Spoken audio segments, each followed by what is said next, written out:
Come, my child. Come and sit with me, just for a moment. You can let go of everything else. The day is done. The world can wait. Here, in this quiet space, there is only you and me. You're so restless tonight. I see it. It's not just in your body. It's deeper than that. It's a restlessness of the soul, a feeling like a constant low-grade humming inside of you, a motor that refuses to turn off. You lie down to rest, but you do not feel at rest. You close your eyes, but your spirit is still pacing back and forth, searching for something it cannot name. I see how you've been trying to find stillness. You shift your position in the bed, trying to get comfortable, but comfort is elusive. You fluff the pillow, you adjust the blankets, but the agitation is not in your surroundings. It is within you. It is a profound sense of being unsettled, a feeling that you cannot land, that you cannot settle into your own skin. This restlessness has a voice, doesn't it? It whispers to you that you should be doing something even now. It tells you that rest is unproductive, that you are falling behind. It makes lists in your mind. It replays conversations. It plans tomorrow's battles. It is a relentless inner taskmaster that knows no Sabbath, that offers no peace. And I see how it manifests in your body. The tapping fingers you don't even notice.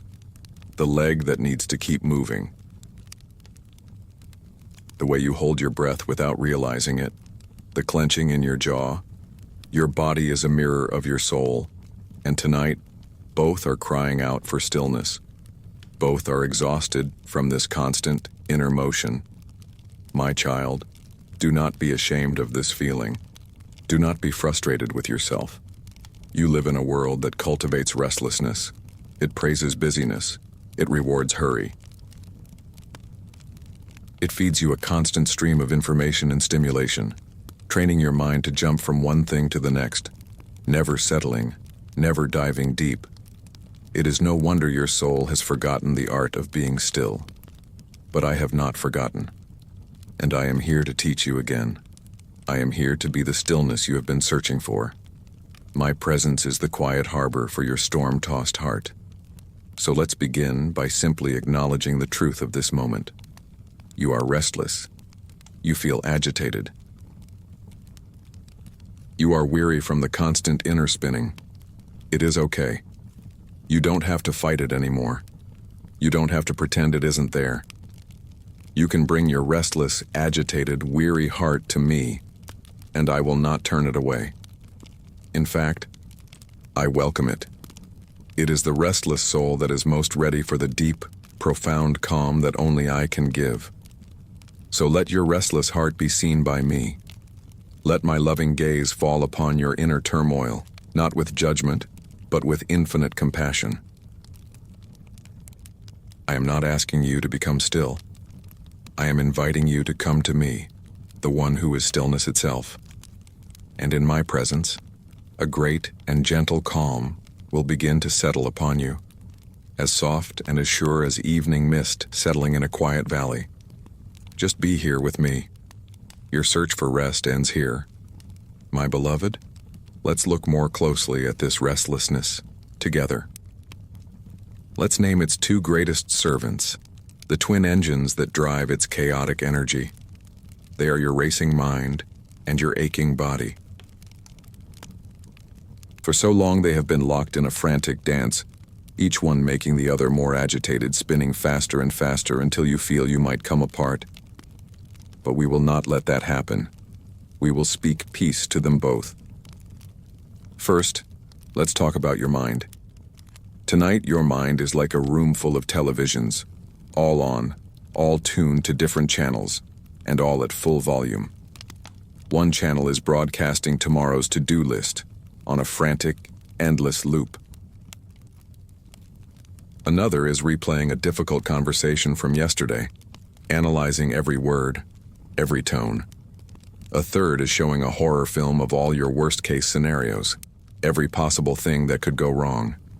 Still others are filled with random static, a song lyric, a fragment of a memory, a nameless anxiety. It is a cacophony, It is an exhausting, relentless stream of noise, and you have been trapped in that room, trying desperately to find the off switch. This mental restlessness is so tiring because it is unproductive energy. It is like spinning the wheels of a car stuck in the mud. The engine roars, fuel is burned, mud is thrown everywhere, but you go nowhere. You lie in bed for an hour, your mind racing through 100 different scenarios, and at the end of it you are not more prepared or more at peace. You are simply more exhausted. You have been doing the hard work of worrying, which is the most inefficient form of labor in the universe. Now let's turn to your body. Your body is a faithful servant, and it has been trying to tell you the story of your restless mind. The mind shouts its panic, and the body echoes it in the language of physical sensation. That frantic, buzzing energy in your mind becomes the literal, restless buzzing in your legs. The mental feeling of being trapped becomes the physical tightness in your chest, a cage around your own heart and lungs. The weight of your worries becomes the chronic tension in your neck and shoulders, as if you are physically bracing for a blow. The constant mental planning and list-making become the clenched jaw and the furrowed brow, a posture of effort even in your supposed rest. Your body aches because it was never designed to carry this much tension for this long. It was designed to flow between effort and rest, tension and release. But your restless soul has kept it in a constant state of low-grade fight or flight. It is poised to run, poised to fight, poised to act, and it is so tired of being poised. It longs to be at ease. It longs to be heavy, limp, and still. Do you see how they feed each other? The racing mind tenses the body. The tense body sends signals of alarm back to the mind, convincing it that there must be a real danger, which makes the mind race even faster. It is a vicious, self-perpetuating cycle of restlessness. But I am lord of both the mind and the body. I am the one who can step into the middle of that frantic dance and gently say, "Peace. Be still." We are not going to address this with force. We are not going to shout over the noise. We are going to introduce a new reality, a new presence so powerful and so peaceful that the racing and the aching will have no choice but to bow before it. We are going to invite me, the Prince of Peace, to be the Lord of your mind and the rest for your body. The cycle can be broken, and it begins now. My child, now that we have looked upon your restless heart, your racing mind, and your aching body, and called them by name, it is time to lead them somewhere new. The environment you are in, both physically and mentally, is one that has been conditioned for restlessness. It is familiar territory for your anxiety. So I want to invite you to a place where stillness is the native language, a place where peace is the very law of the land. Come away with me, not just in thought, but with your entire being. Let my voice be the gentle path that leads you there. I want you to imagine a place deep in an ancient forest, a place so old and so untouched that the trees themselves seem to exude a profound quiet. We are walking on a path, but it is not a path of gravel or dirt. It is a path of thick, deep green moss, a living carpet that muffles every footstep. The only sound is the soft whisper of our movement. The air here is cool and clean, and it smells of damp earth, of pine needles, and of time itself. It is the scent of deep, untroubled peace. As we walk, look up. High above, the branches of colossal, ancient trees, redwoods perhaps, or ancient oaks, form a cathedral ceiling. They interlace, creating a canopy that filters the sunlight. The light that reaches us down here on the forest floor is not harsh or direct. It is a soft, emerald green, diffused light. It falls in gentle, shifting patterns, like stained glass. It is a light that soothes rather than exposes. It asks nothing of you. It simply bathes you in its gentle, verdant glow. The silence here is unlike any other. It is not an empty silence.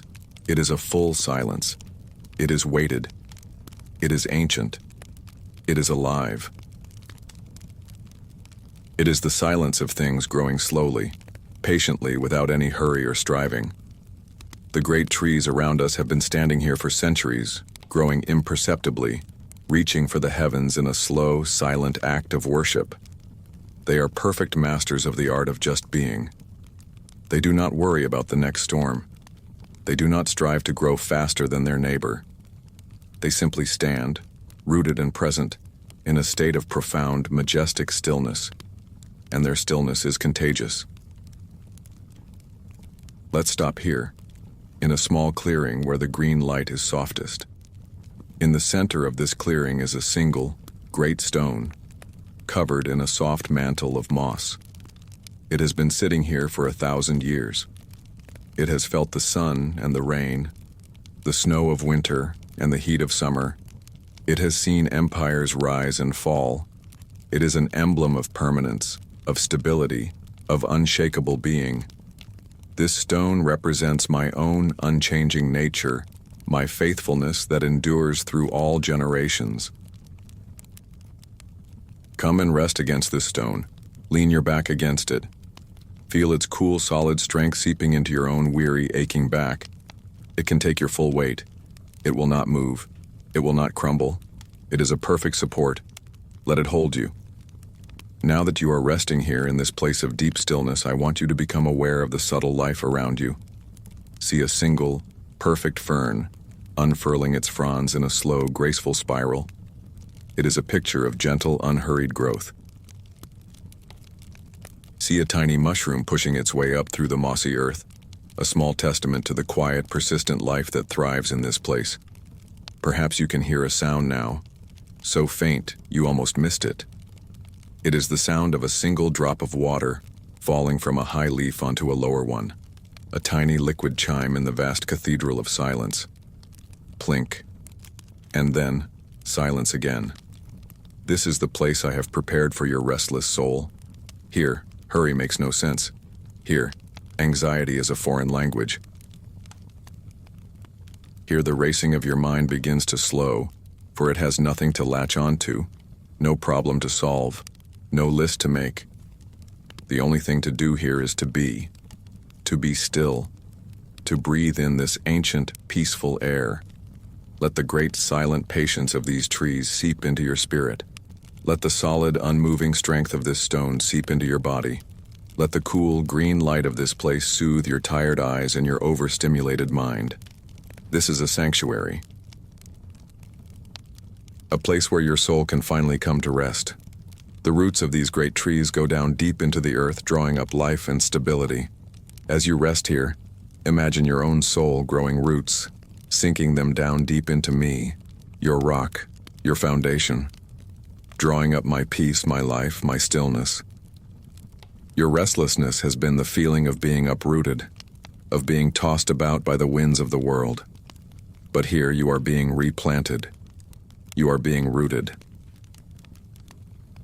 You are being grounded in something eternal, something real, something that will hold you fast. Stay here with me. There is no need to rush back. The world with its frantic energy is a universe away. In this moment, this is your only reality.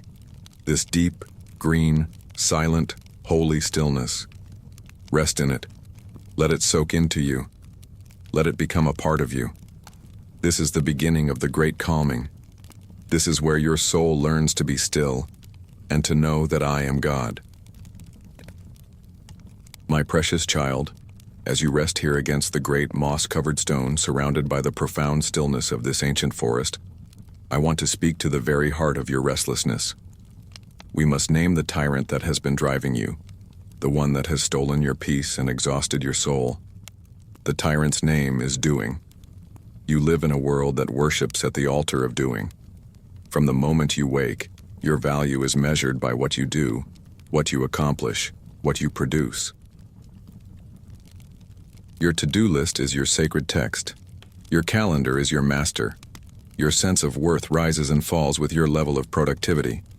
And so, you have come to believe a terrible, exhausting lie, that to be still is to be worthless. To rest is to be lazy. To simply be is to be failing. This tyranny of doing is the engine of your restlessness. Even when you lie down at night, the tyrant whispers in your ear, You didn't get enough done today. You should have been more efficient. Think of all the things you need to do tomorrow. You should be planning right now. You should be solving a problem. You should be improving yourself. The tyrant never allows for a ceasefire. It insists that every moment must be filled with some form of doing, even if that doing is the frantic, fruitless work of worrying. And so your soul has no space to breathe. It is in a constant state of motion, a constant state of striving. You are trying to do your way to peace. You think, if I can just get this one more thing done, then I can relax. But the tyrant is cruel. As soon as you finish one thing, it hands you 3 more. The finish line is a mirage. The peace you seek through doing is always just out of reach, and the result is this deep, agitated exhaustion, the weariness of a soul that has forgotten how to simply be. Tonight, I am here to lead a revolution. I am here to overthrow that tyrant. With all the authority of heaven, I am here to grant you a divine and holy release from the obligation to do anything at all. Listen to my words. I did not say, do more, and I will give you rest. I said, come to me, and I will give you rest. I did not say, be good enough and I will love you. I said, I have loved you with an everlasting love. My love for you, my acceptance of you, my delight in you, is not based on what you do. It is based entirely on who you are, my beloved child. Your being, not your doing, is what matters to me. I want you to picture the tyrant of doing. See it as a cruel, demanding figure, standing over you with a long list in its hand, its face a mask of impatience. And now I want you to see me stepping between you and that tyrant. I stand before you, and my face is not one of demand, but of infinite, gentle love. I turn to the tyrant, and I do not argue with it. I do not negotiate. I simply say, enough. And with that one word, the tyrant of doing dissolves. It has no power in my presence. Its lists turn to dust. Its voice is silenced. It vanishes. And in its place, there is only me. And there is a vast, open, and perhaps even frightening space. The space of not doing. You may not know what to do with this space. It may feel uncomfortable at first, because you are so conditioned to fill every moment. But I will teach you. The first thing we will do with this space is consecrate it as holy. This time of rest, this time of simply being, is not empty time. It is sacred time. It is an act of worship. It is a declaration of trust. By choosing to be still with me, you are saying, I trust that you can hold the world together without my frantic help. I trust that my value is secure in you, not in my accomplishments. I trust that you are my source, and I can rest. This is music to my ears. It is the most beautiful form of praise, so let go of the guilt. Release the feeling that you should be doing something else. Your only job right now, your only sacred task, is to be. To be still, to be present, to be held, to be loved. Let your body learn this new truth. Allow it to be heavy against this ancient stone. Give it permission to do nothing. Let your mind learn this new truth. Give it permission to be quiet, to not solve a single problem. Let your soul learn this new truth. Its striving is over. Its frantic search is at an end. It has found its home. The deepest calm does not come after all the work is done. The deepest calm is the starting place. It is the foundation. From a place of being, you can then move into doing, but it will be a different kind of doing. It will be a doing that flows from a full and rested soul, not a doing that desperately seeks to fill an empty one. But that is for tomorrow. For tonight, the tyrant is dead. The lists are gone. There is only this stillness, this silence, this sacred space of being. Rest now, my child, your work is over. Just be here with me. My precious child, you are here with me in this sacred place of stillness, and we have overthrown the tyrant of doing. You now stand in the beautiful open space of being. This may feel new, even a little strange. The habit of restlessness is strong. So I want to guide you, step by step, in the very first, most practical and most powerful practice of finding true rest for your soul.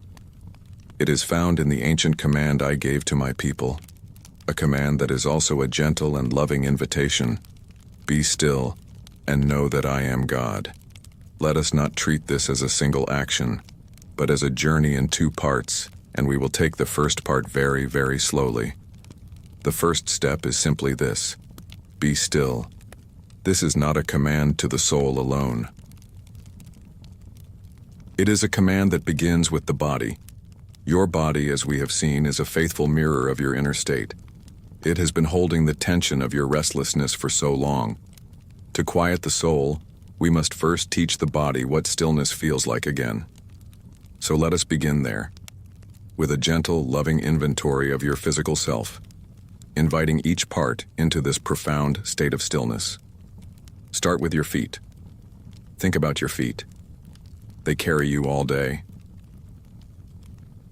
They are made for movement, for walking, for running. They are tense, ready to go. But now their work is done.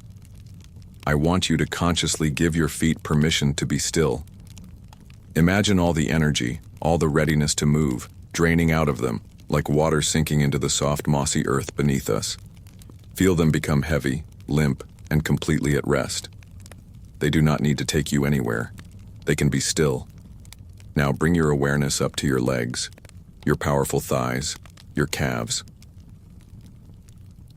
They hold so much tension, the residual energy of every step you've taken, every hill you've climbed. Let that tension go. Feel the muscles soften, lengthen, and release. Imagine them turning from tightly wound springs into soft, warm wax. They are no longer poised for action. They are surrendered to stillness. They are heavy and calm and at peace. Bring your attention to your hands. Look at them in your mind's eye. They are your primary tools for doing. They have been gripping, typing, holding, fixing all day long. And even now, they may be clenched into soft fists, holding on to the ghost of the day's labor.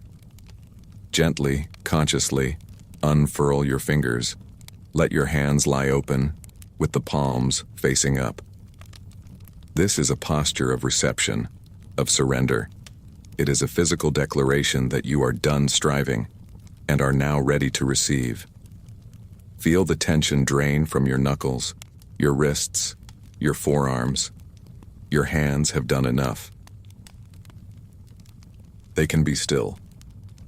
Now, become aware of your core, your stomach, and your chest.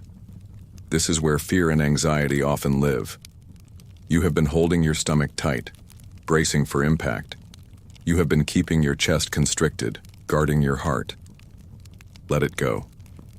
Take a slow, deep breath, and as you exhale, allow your stomach muscles to completely relax. Let your belly be soft. It is a sign of vulnerability, and you are safe enough here to be vulnerable. Feel your chest open up, making space for your heart to beat in a slow, peaceful rhythm. You are no longer bracing. You are open. You are still. And your shoulders. Oh, your poor, tired shoulders. They have been raised up toward your ears all day, carrying the invisible yoke of your responsibilities and your worries. This is your moment to let that yoke fall to the ground. Consciously, let your shoulders drop. Let them fall away from your ears. Feel the space that is created in your neck. Feel the release of a burden you did not even realize you were still carrying. Let them be heavy, soft, and completely at ease. They were not designed to carry the world. They were designed to rest. Let them be still. Finally, bring your awareness to your face, the clenching in your jaw, the furrow in your brow, the tension around your eyes. This is the mask of concentration, of worry, of effort. Let the mask dissolve. Allow a little space to come between your upper and lower teeth. Feel your jaw go slack. Smooth out the space between your eyebrows. Let the tiny muscles around your eyes let go completely, as if you were in a deep and dreamless sleep. Your face was made to reflect peace. Let it do so now. Let it be still. Your entire body, from the tips of your toes to the crown of your head, is now invited into this profound stillness. You are not holding anything. You are not bracing for anything. You are not poised for anything. You are simply here. A body at rest. Heavy. Calm. Safe. This physical stillness is a powerful prayer. It is a declaration to your own soul. It says, "Hush now. Be calm. There is no danger here. There is no work to be done. We are safe. We can be still." By calming the body, you are creating a quiet, peaceful temple for your soul to inhabit. You are silencing the physical echoes of your restlessness. Stay here for a while. Just feel what it is like to be truly still. It may be a feeling you have not experienced in a very long time. Savor it. It is a gift. It is the first essential step on the path to the deepest peace your heart has ever known. Be still, my child. Just be still. My beloved child, as your body learns the language of stillness once more, as you rest here, heavy and calm, we can now turn to the second part of that divine invitation. Be still and know that I am God. This is where true, soul-deep calm is born. Physical stillness is the vessel, but the knowledge of who I am is the living water that fills it. Your restlessness at its very core comes from a deep and understandable fear. It is the fear that if you stop moving, if you stop striving, if you stop controlling, everything will fall apart. Your life, your family, your future. It feels like a collection of fragile spinning plates, and you are the one running frantically between them, trying to keep them all from crashing to the ground. Your inner chaos is a direct reflection of your belief that you are the one who has to maintain order in your own universe. And because your power is finite, because your wisdom is limited, the task is overwhelming, and the resulting feeling is one of constant low-grade panic. But tonight I want to offer you a new center of gravity. I want you to look away from the spinning plates of your life and to look at me. I am the calm in your chaos. What does this mean? It means that while your emotions may be a raging sea, I am the solid, unmoving shoreline. While your thoughts may be a chaotic whirlwind, I am the quiet, unshakable eye of the storm. While your circumstances may feel like they are shaking and crumbling, I am the bedrock beneath it all, and I cannot be moved. When you fix your gaze on the chaos, your soul takes on the character of the chaos. You become agitated, fearful, and unstable. But when you fix your gaze on me, your soul begins to take on my character. You become calm, centered, and stable. The goal is not to eliminate the chaos around you. That is often beyond your control. The goal is to find the place of unshakable calm within you, and that place is me. I want you to picture your soul as a glass of water filled with sand and sediment. Your restlessness has been the act of shaking that glass constantly. The sand is churned up, the water is cloudy and opaque, and you cannot see through it. This is your state of inner turmoil. You cannot find clarity. You cannot feel peace. Now, being still is the act of setting the glass down on a steady surface. And knowing that I am God is the act of waiting patiently as the sediment slowly, naturally begins to settle. You do not have to force the sand to the bottom. You just have to stop shaking the glass. As you rest here, as you fix your attention on my presence, on my unchanging nature, watch what happens inside you. The frantic thoughts, the fearful emotions, the inner agitation, like the sand in the water, begin to lose their energy. Gravity takes over, and that gravity is my presence. They slowly, gently begin to drift downward, settling on the bottom, leaving the water of your soul clear, still, and transparent once more. You find peace not by fighting the chaos, but by focusing on the calm. So let's focus on me now. Who am I in this moment for you? I am the one who spoke, "Let there be light," and light came into being. The same power that brought order to the primordial chaos of the universe is present with you now, ready to bring order to the chaos of your heart. I am the one who holds all things together by the word of my power. The spinning of the galaxies, the orbit of the earth, the beating of your own heart. None of it depends on your effort. It all depends on my faithfulness. If I can hold the cosmos together, can I not hold your small life together while you sleep? I am the one who has already overcome the world. The ultimate chaos, the ultimate fear, sin and death have already been defeated. You are living in the story after the victory has already been won. The final outcome is not in doubt. Whatever turmoil you are facing it from the victorious side. Let these truths be the steady surface on which you place your soul tonight. Let go of the need to shake, to strive, to control. Just set it all down and fix the eyes of your heart on me. See me, here with you in this still green forest. See me, not as a demanding tyrant, but as a calm, loving, and all-powerful presence. I am not frantic. I am not worried. I am at perfect peace. And I am here to share that peace with you. As you focus on me, the calm at the center of your chaos, you will begin to feel a shift. The spinning plates may still be there, but you will realize they are not your responsibility. You will realize they are in far more capable hands, and you can rest. You can breathe. You can be still. And you can know in the deepest part of your being that I am God, and you are safe. My precious child, as you rest in the deep, knowing stillness of my presence, let's talk about the nature of your restless soul. A soul without a true center, without a firm foundation, is like a small boat on a vast and open sea, without a rudder and without an anchor. When the winds of circumstance begin to blow, when the currents of anxiety begin to pull, the little boat is completely at their mercy. It is tossed back and forth, drifting aimlessly, finding no rest, no harbor, no sense of stability. This is the feeling that has exhausted you, this constant, frightening drift. You have tried to create your own anchors, haven't you? You have tried to anchor yourself to your job, but companies fail and careers change.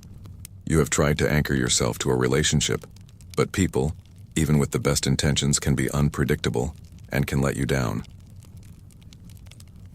You have tried to anchor yourself to your own strength, your own intellect, your own plans, but you have found that in the great storms of life, your own resources are simply not heavy enough, not strong enough, to hold you fast.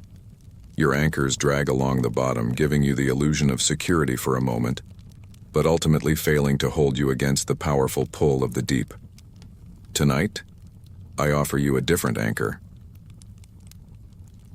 It is an anchor that was forged in eternity, tested in the fires of suffering, and proven to be absolutely unconditionally trustworthy.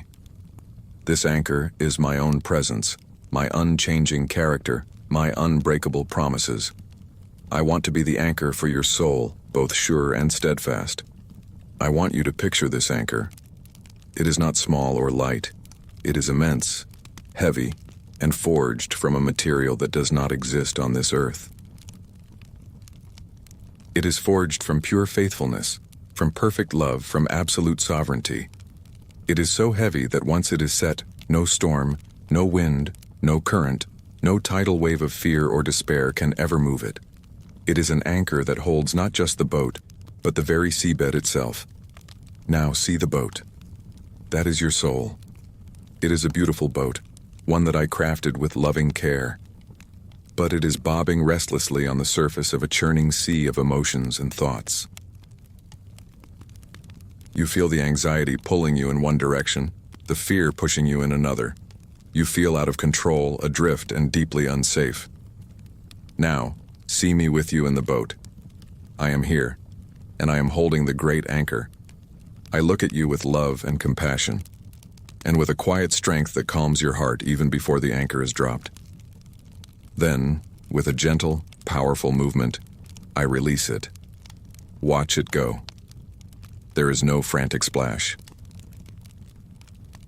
It slides into the water with a deep, resonant sound, a sound of purpose and finality. It sinks, down, down, down, past the turbulent surface waves, past the swirling mid-currents of your confusion, down into the deep, dark, silent places of your being. It sinks until it reaches the very bottom, the bedrock of reality itself. And it does more than just rest there. It takes hold. It sinks into the unshakable truth of who I am. It hooks firmly onto the bedrock of my eternal love for you, a love that existed before you were born and will exist long after the mountains have turned to dust. It embeds itself in the bedrock of my sovereign power, the truth that I am in control of all things, and that nothing can happen to you apart from my loving permission. It fastens itself to the bedrock of my promises, the guarantee that I will never leave you, that I will work all things for your good, that your ultimate future with me is secure. The anchor is set. Now, feel the change in the boat. The surface of the water may still be choppy for a while. The winds of a lingering worry may still blow. But the boat itself is no longer drifting. It is no longer being tossed about helplessly. There is a new tension in the line, a tension of security. The boat may rock gently, it may sway, but its position is fixed. It is held fast, it is secure. This is the rest I offer you. It is not the promise that there will be no more storms in your life. It is the absolute, unshakable guarantee that when the storms come, you will have an anchor that will hold. Your restless soul has been searching for this stability. It has been longing for something, anything to hold on to that will not fail. And here it is, my very self.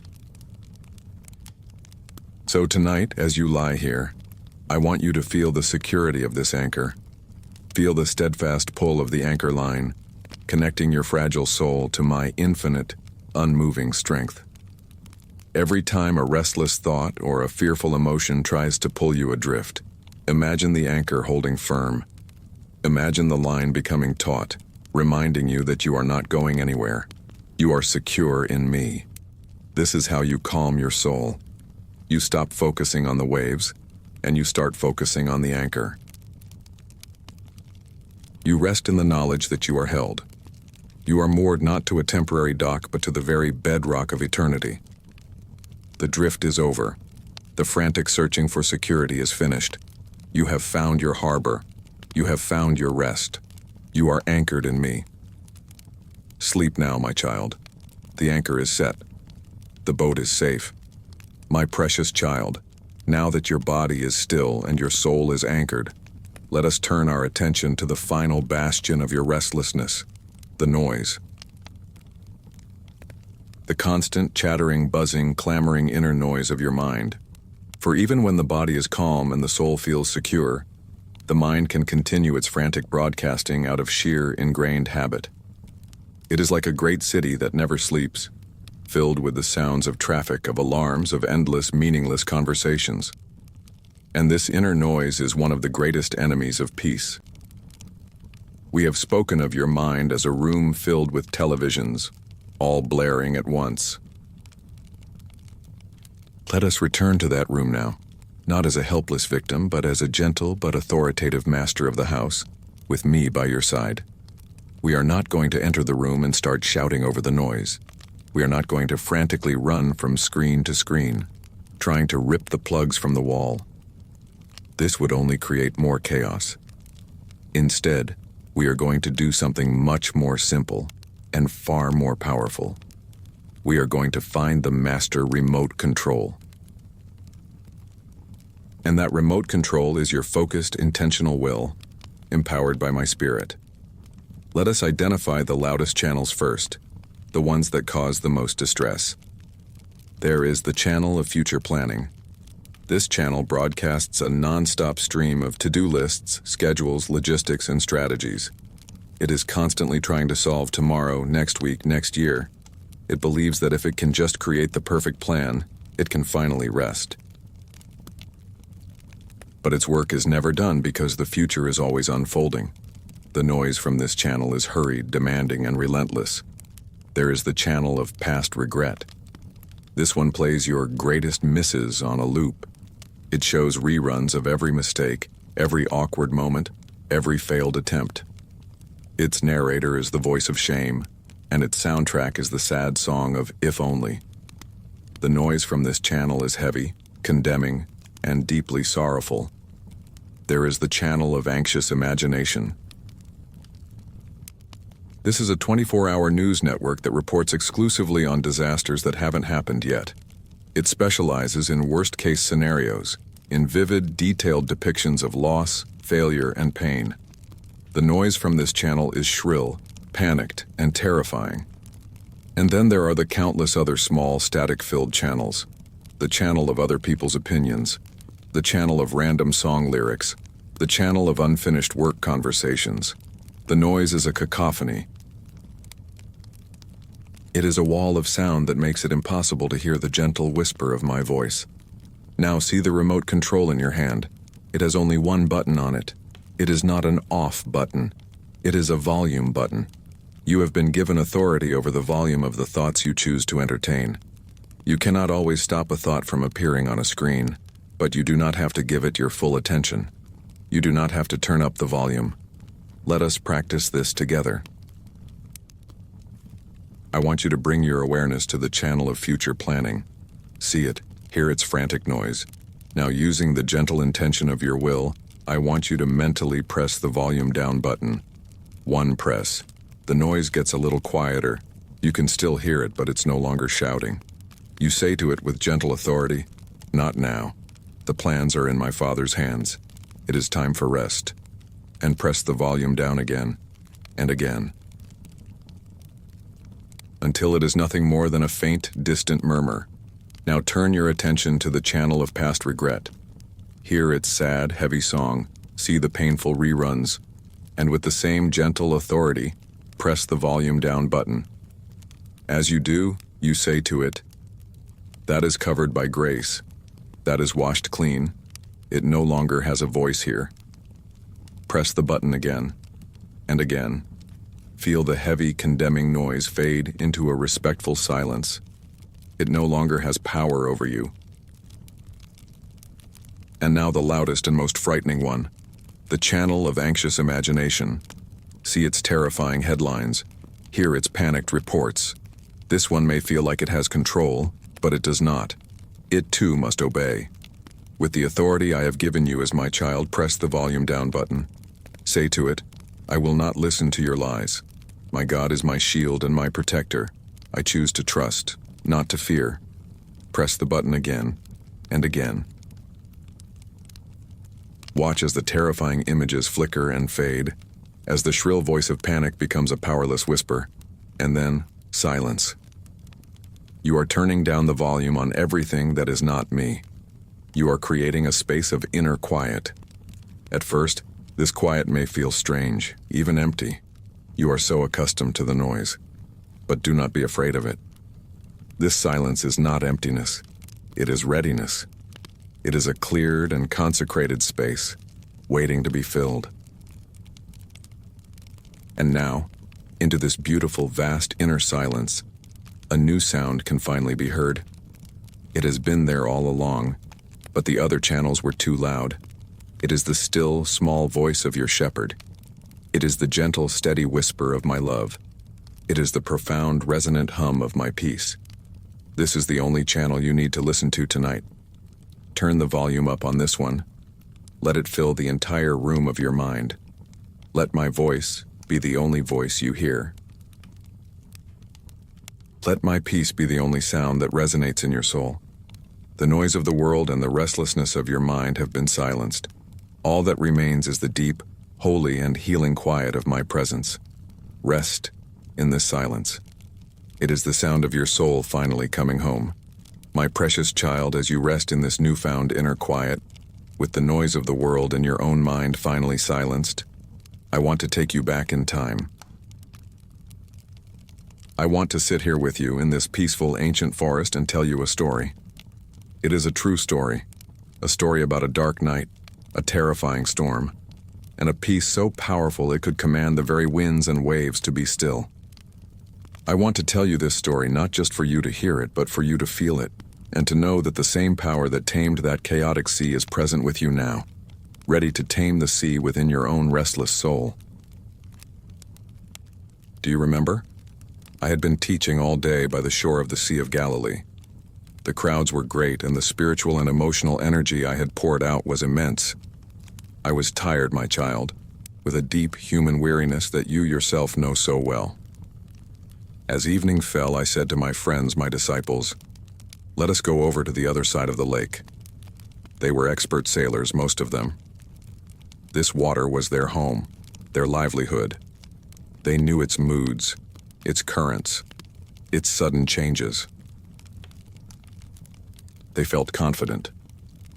So we got into one of their sturdy fishing boats, and as they set sail, I found a cushion in the stern, the back of the boat, and I fell into a deep and immediate sleep. I rested in the care of my Father, and I trusted the skill of my friends. The journey began peacefully. The gentle rocking of the boat was a soothing lullaby. The sky was filled with stars, the air was calm. But this lake was known for its sudden, violent tempers. Tucked between the hills, the winds could rush down without warning and whip the placid water into a terrifying rage. And on this night, that is precisely what happened. A furious squall, a storm of supernatural intensity descended upon them. It was not just a strong wind, the scripture says it was a megas leilaps, a great and violent tempest. The sky turned from starry peace to an inky, chaotic blackness. The wind howled like a demon, shrieking and tearing at the sail. And the waves became monstrous. They rose up like angry liquid mountains, crashing down upon the little boat, not just splashing over the sides, but filling it, swamping it with tons of cold, heavy, dark water. These were strong, brave, experienced men. They were not easily frightened, but this was beyond anything they had ever known. This was chaos incarnate. They fought with all their might. They baled water with frantic energy. They wrestled with the rudder, trying to keep the boat from being capsized. But they were losing. The boat was groaning, threatening to break apart. The water was rising faster than they could bail. They were sinking. In the cold, the darkness, the roaring wind and the crashing waves, a terror far deeper than the water seized their hearts. They were going to die. Their skill was useless. Their strength was failing. They were utterly and completely helpless. My child, have you ever felt this way in the boat of your own life? Have you ever felt a storm of anxiety, or grief, or fear rise up so suddenly and so violently that your own skills, your own strength, your own best plans become utterly useless? Have you felt the cold water of despair filling your boat? The feeling that you are sinking, that you are going to perish in the dark? This is the storm of a restless soul. And all this time, I was asleep. Can you imagine their state of mind? It was a mixture of terror and a kind of frantic, desperate indignation. How could I sleep at a time like this? They fought their way through the lurching boat to the stern where I lay, and they shook me awake. And their words were not a polite request for help. They were a cry from the depths of their terrified, restless hearts. They cried out, "Teacher, do you not care that we are perishing?" Oh, my beloved, listen to that question. Has your own heart not cried out a version of this in the dark nights of your soul? Jesus, where are you? Don't you see this chaos I'm in? Don't you see me sinking? Do you even care?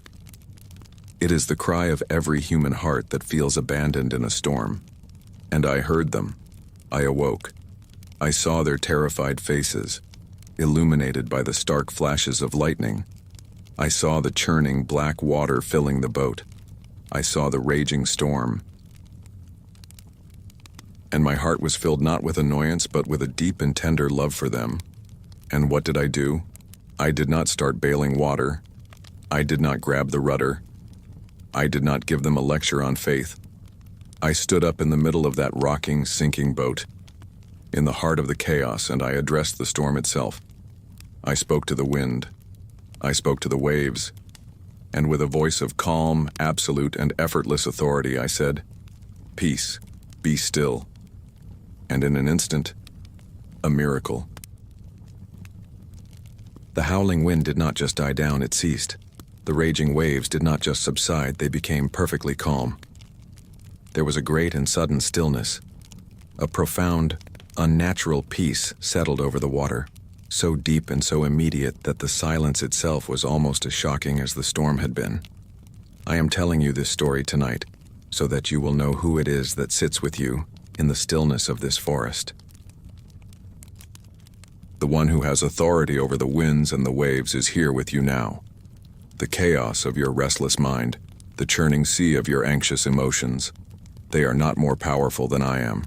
They must bow to my voice. So now, in the quiet of your own heart, I am standing up in the boat of your soul, and I am speaking to the storm within you. I am speaking to the howling winds of your anxiety. I am speaking to the crashing waves of your restless thoughts.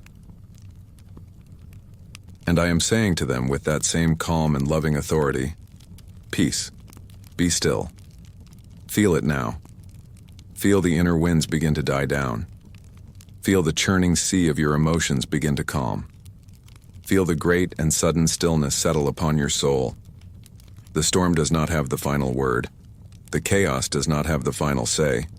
I do. And I say, "Peace. Rest in that spoken peace, my child. The storm is over. You are safe with the master of the sea." My precious child, we have brought stillness to your mind, and we have spoken peace to the storm in your soul. Now let us return to the faithful, tired vessel of your body, for your body has been living in the storm for a very long time. It has been the boat, tossed and battered by the waves of your inner turmoil. It has stored the memory of the chaos in its very muscles, its nerves, its sinews. Even as your mind grows quiet, your body may still hum with the residual energy of restlessness. It may still be tense, still be poised, still be waiting for the next wave. It is time now to extend my peace in a very deliberate and tangible way to your physical self. Just as I spoke to the wind and the waves with authority, I have given you, as my beloved child, a gentle authority over your own body. In partnership with me, you can speak peace to your own flesh. This is not some strange or mystical power. It is the simple act of using your focused intention, empowered by my spirit, to bring your physical being into alignment with the peace that is now filling your soul. It is commanding your body to receive the rest it so desperately needs. Let us begin this process of gentle command together, moving through your body with loving attention, just as we did before, but this time with a new sense of purpose. We are not just inviting stillness, we are commanding it in my name. Let us return to your feet and your legs. They have been buzzing with that restless energy, that need to move, to pace, to escape. Now in the quiet of your heart, I want you to speak directly to them. Say, "Legs, be at peace. Feet, be still." In the name of Jesus, your frantic work is over. The running is done. You are commanded now to rest, to be heavy, to be calm. Imagine my authority flowing through your words and feel that buzzing, nervous energy obey. Feel it drain away, leaving behind only a profound and weighty stillness. Feel your legs become wonderfully heavy, as if they are sinking into the soft mattress, anchored in perfect peace. They are obeying the command. They are at rest. Now, bring your awareness to your arms and your hands. They have been clenched, ready to fight, ready to work, ready to hold on. Speak to them now. Hands, you are commanded to be at peace. Arms, you are commanded to release your tension. The battle is over. The striving is finished. Let go of all that you are holding. Open, soften, rest. Feel the last vestiges of tension in your forearms, your biceps, your knuckles. Simply dissolve under the authority of that command. Imagine them becoming warm, soft, and completely at ease. No longer instruments of doing, but now instruments of peaceful being. Let us move to your back, your shoulders, and your neck. This is the great storehouse of your stress. This is where you have carried the weight of your world. Speak to this area with great compassion and firm authority. Shoulders, you are commanded to fall. Back, you are commanded to release. Neck, you are commanded to be at peace. You were not designed to carry these burdens. I release you from this service. Be free, be soft, be at rest. Picture my own hand gently pressing down on your shoulders, giving weight to your command, pushing out the stored-up tension, and replacing it with a warm, heavy, liquid peace. Feel the muscles lengthen. Feel the knots untie. Feel the profound relief of laying down a load you have carried for far too long.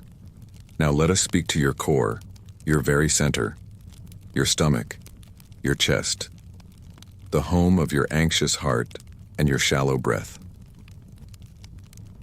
Place a gentle hand there and speak with profound tenderness.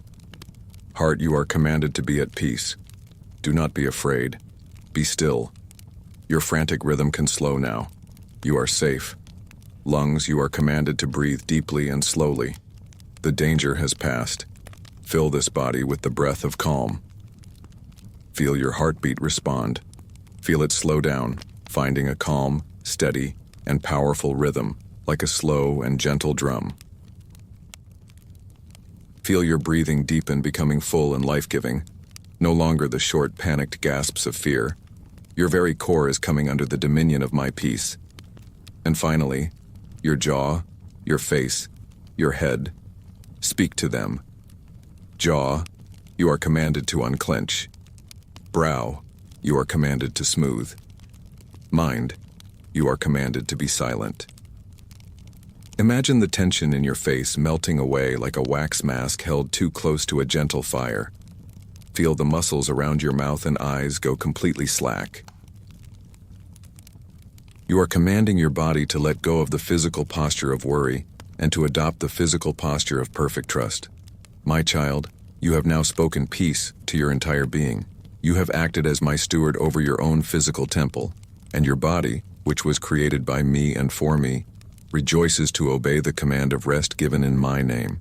It recognizes the voice of its true master. Feel the result. Your body is heavy, warm, and profoundly still. It is no longer at war with your soul. It is in perfect harmony with the peace that fills your mind. The restlessness has been calmed. From the inside out and from the outside in. You are whole. You are integrated. You are at peace. This is the state I have designed for you. Rest in it now. Dwell in it. Let this deep, peaceful physical stillness be the gentle chariot that carries you into a deep and healing sleep. My child, my beloved, as you rest here in the stillness of my presence, feeling the storm inside you begin to calm, I want to go even deeper with you. I want to gently place my finger on the very heart of your restlessness, the source of the storm itself. So much of your exhaustion, so much of your inner turmoil, comes from a single, pervasive, and utterly draining activity. The activity of striving. You have been striving for so long, you may not even recognize it as striving anymore. It feels normal. It feels like what you are supposed to do. Striving is the relentless, exhausting effort to prove your worth, to earn your peace, to secure your future, and to achieve a state of acceptability in your own eyes, in the eyes of others, and you fear, even in my eyes. It is the spiritual equivalent of trying to climb a mountain made of crumbling sand. With every step you take, you slide back, and the effort required is immense, yet you never seem to gain any ground. Let's look at this crumbling mountain you have been trying to climb. Part of it is the striving for perfection. You have a holy desire to be good, to be righteous. But the enemy has twisted this desire into a heavy, impossible burden. You strive to be the perfect parent, the perfect spouse, the perfect friend, the perfect Christian. You hold up a flawless ideal and then you beat yourself up every time you fall short. The voice of the inner critic is your cruel climbing coach shouting at you, "That's not good enough, try harder, you failed again." Every mistake feels like a slide down the mountain. Every moral failure feels like a catastrophic fall. And so you climb, with your muscles burning and your spirit aching, convinced that my love and approval are waiting for you at the summit. A summit you can never seem to reach. Another part of the mountain is the striving for approval. You spend so much of your precious life energy trying to please others, trying to manage their perceptions of you. You want them to think you are strong, wise, successful, and happy. You exhaust yourself by anticipating their needs, by saying yes when you mean no, by hiding your true feelings to avoid conflict or disappointment. You are constantly performing, constantly adjusting your mask, constantly striving to earn the applause of an audience that is often not even paying attention. This climb is particularly lonely, because the peak you are aiming for changes with every person you meet. And then there is the striving for control. This may be the steepest, most treacherous part of the mountain. You see the chaos of the world, the uncertainty of the future, and you believe it is your job to manage it all. You strive to control your finances, your health, your children's safety, your career path. You create endless plans, backup plans, and contingency plans for your backup plans. You lie awake at night, trying to strategize your way around every potential danger. This is the most exhausting climb of all, because you are striving to do a job that only I can do. You are trying to be God, and the weight of that striving is crushing your soul. My child, I see you on that sandy, crumbling mountain. I see you, tired and covered in dust, your hands raw and bleeding from scrabbling for a foothold. I see the desperation in your eyes as you look up at a peak that never gets closer.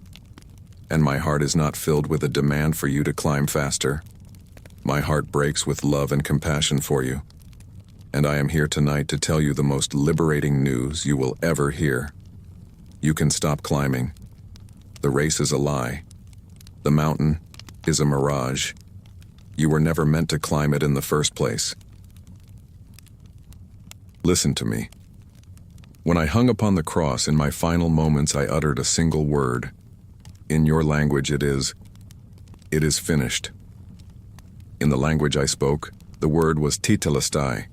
It was not a cry of defeat, it was a roar of triumph. It was an accounting term that meant paid in full. What was finished? What was paid for? Your striving. The striving for perfection was finished because I gave you my perfect righteousness as a free gift. The striving for approval was finished because I secured your adoption as a beloved child of the Father, an approval that can never be revoked. The striving for control was finished because I declared my victory over all the chaos, all the sin, all the death in the world, and proved that I am the one who is truly in control. The mountain you have been climbing, I have already tunneled through it for you. The peak you have been striving for, I have brought it down to you here on level ground. Your work is done, the price has been paid in full. You do not have to add a single ounce of your own effort to my finished work. So, I want you to do this now, in the sanctuary of your mind. See yourself on that sandy mountain, and make a choice. Stop climbing, just stop. And slowly turn around. And see me standing at the foot of the mountain, with my arms open wide. And let yourself go. Slide down that mountain of effort, down that slope of striving, and land safely, softly, in my embrace. Lay down the heavy backpack you have been carrying, the one filled with all your good intentions and your exhausting efforts. Let it fall to the ground. You don't need it anymore. The striving is over. You are not a climber anymore. You are a child, at rest in your Father's arms. Rest now, my beloved. The climb is finished. My precious one, now that you have come down from the treacherous mountain of striving, now that you have laid down your heavy burden of effort at my feet, you may feel a new and unfamiliar sensation. It is the feeling of stillness, of emptiness, of not doing. And I know that for a soul so conditioned to the climb, this quiet, level ground can feel unnerving. The silence of not striving can be deafening at first. You may find yourself asking, what now? If I am not climbing, what is my purpose? If I am not doing, who am I? This is a beautiful and holy question, and I want to lead you into its profound and restful answer. You have graduated from the exhausting school of doing, and I now welcome you into the peaceful, life-giving school of being. I want you to remember the story of two sisters whom I loved dearly, Martha and Mary. I came to their home, and Martha, a woman of great love and great capability, immediately began to strive. She launched into a whirlwind of doing. She was cleaning, cooking, preparing, serving. She was, in her own words, distracted with much serving. Her mind was racing, her body was aching, and her heart was growing resentful. She was striving to create the perfect experience for me, and the effort was making her restless and anxious. But where was her sister Mary? Mary was not in the kitchen. She was not sweeping the floor. She was not doing anything. She was simply sitting at my feet, listening to my words. She was not trying to earn my affection with her service. She was not trying to impress me with her hospitality. She was simply being with me. Her entire focus was on my presence. She was drinking in my words, resting in my company. Martha, in her exhausted and restless state, became frustrated. She came to me and complained, "Lord, do you not care that my sister has left me to serve alone? Tell her then to help me." Her striving had led to anxiety, and her anxiety was now leading to anger and judgment. And what was my response to her? I did not scold her. I spoke to her with the deepest tenderness. "Martha, Martha," I said, "you are anxious and troubled about many things, but one thing is necessary. Mary has chosen the good portion, which will not be taken away from her." My child, listen to what I was saying. The one thing necessary was not the perfectly prepared meal. It was not the spotless house. The one thing necessary was presence, relationship, communion. Mary had chosen the better part, the good portion. And what had she chosen? She had chosen the rest of being over the restlessness of doing. This is the invitation for you tonight. The world and your own inner tyrant have been screaming at you to be like Martha, to be busy, to be productive, to be anxious and troubled about many things. But I am inviting you to be like Mary. I'm inviting you to choose the good portion, to cease your frantic preparations and to simply come and sit at my feet, to simply be. What does that mean? I want you to think of the lilies of the field. They are clothed in a beauty more magnificent than any king, yet they do not toil or spin. They do not strive to create their own colors. They do not worry about where their next drink of water will come from. Their entire existence is an act of graceful, passive reception. They simply open themselves to the sun, to the rain, to the soil that I provide. They are masters of the art of being. Their beauty is a direct result of their restfulness. This is how I want you to live, to simply be open to me, to rest in the knowledge that I am your source. I am your sun, I am your rain, I am your soil. You do not have to strive to produce your own peace or joy or love. You only need to be present with me, the source of all these things, and allow them to flow into you. So as you lie here tonight, I want you to see yourself as Mary. You are sitting at my feet. The noise of the kitchen has faded away. The demands of the world are a distant murmur. Your full attention is here. You are not here to ask for anything or to perform anything. You are just here to be with me. Feel what this does to your body. The tension releases. The frantic energy subsides. Your heart rate slows. This is the physical posture of being. Feel what it does to your soul. The striving ceases. The restlessness is calmed. The desperate need to justify your existence melts away. You are not what you do. You are my beloved, in whose presence I delight. Your value is not in your hands, but in your heart. A heart that has chosen the one thing necessary, to be still and to be with me. This is the deep, profound rest that your soul has been aching for. The rest that comes not when the work is finally done, but when you realize the work was never yours to do. Rest now, my child. Sit here at my feet. You have chosen the good portion, and it will not be taken away from you.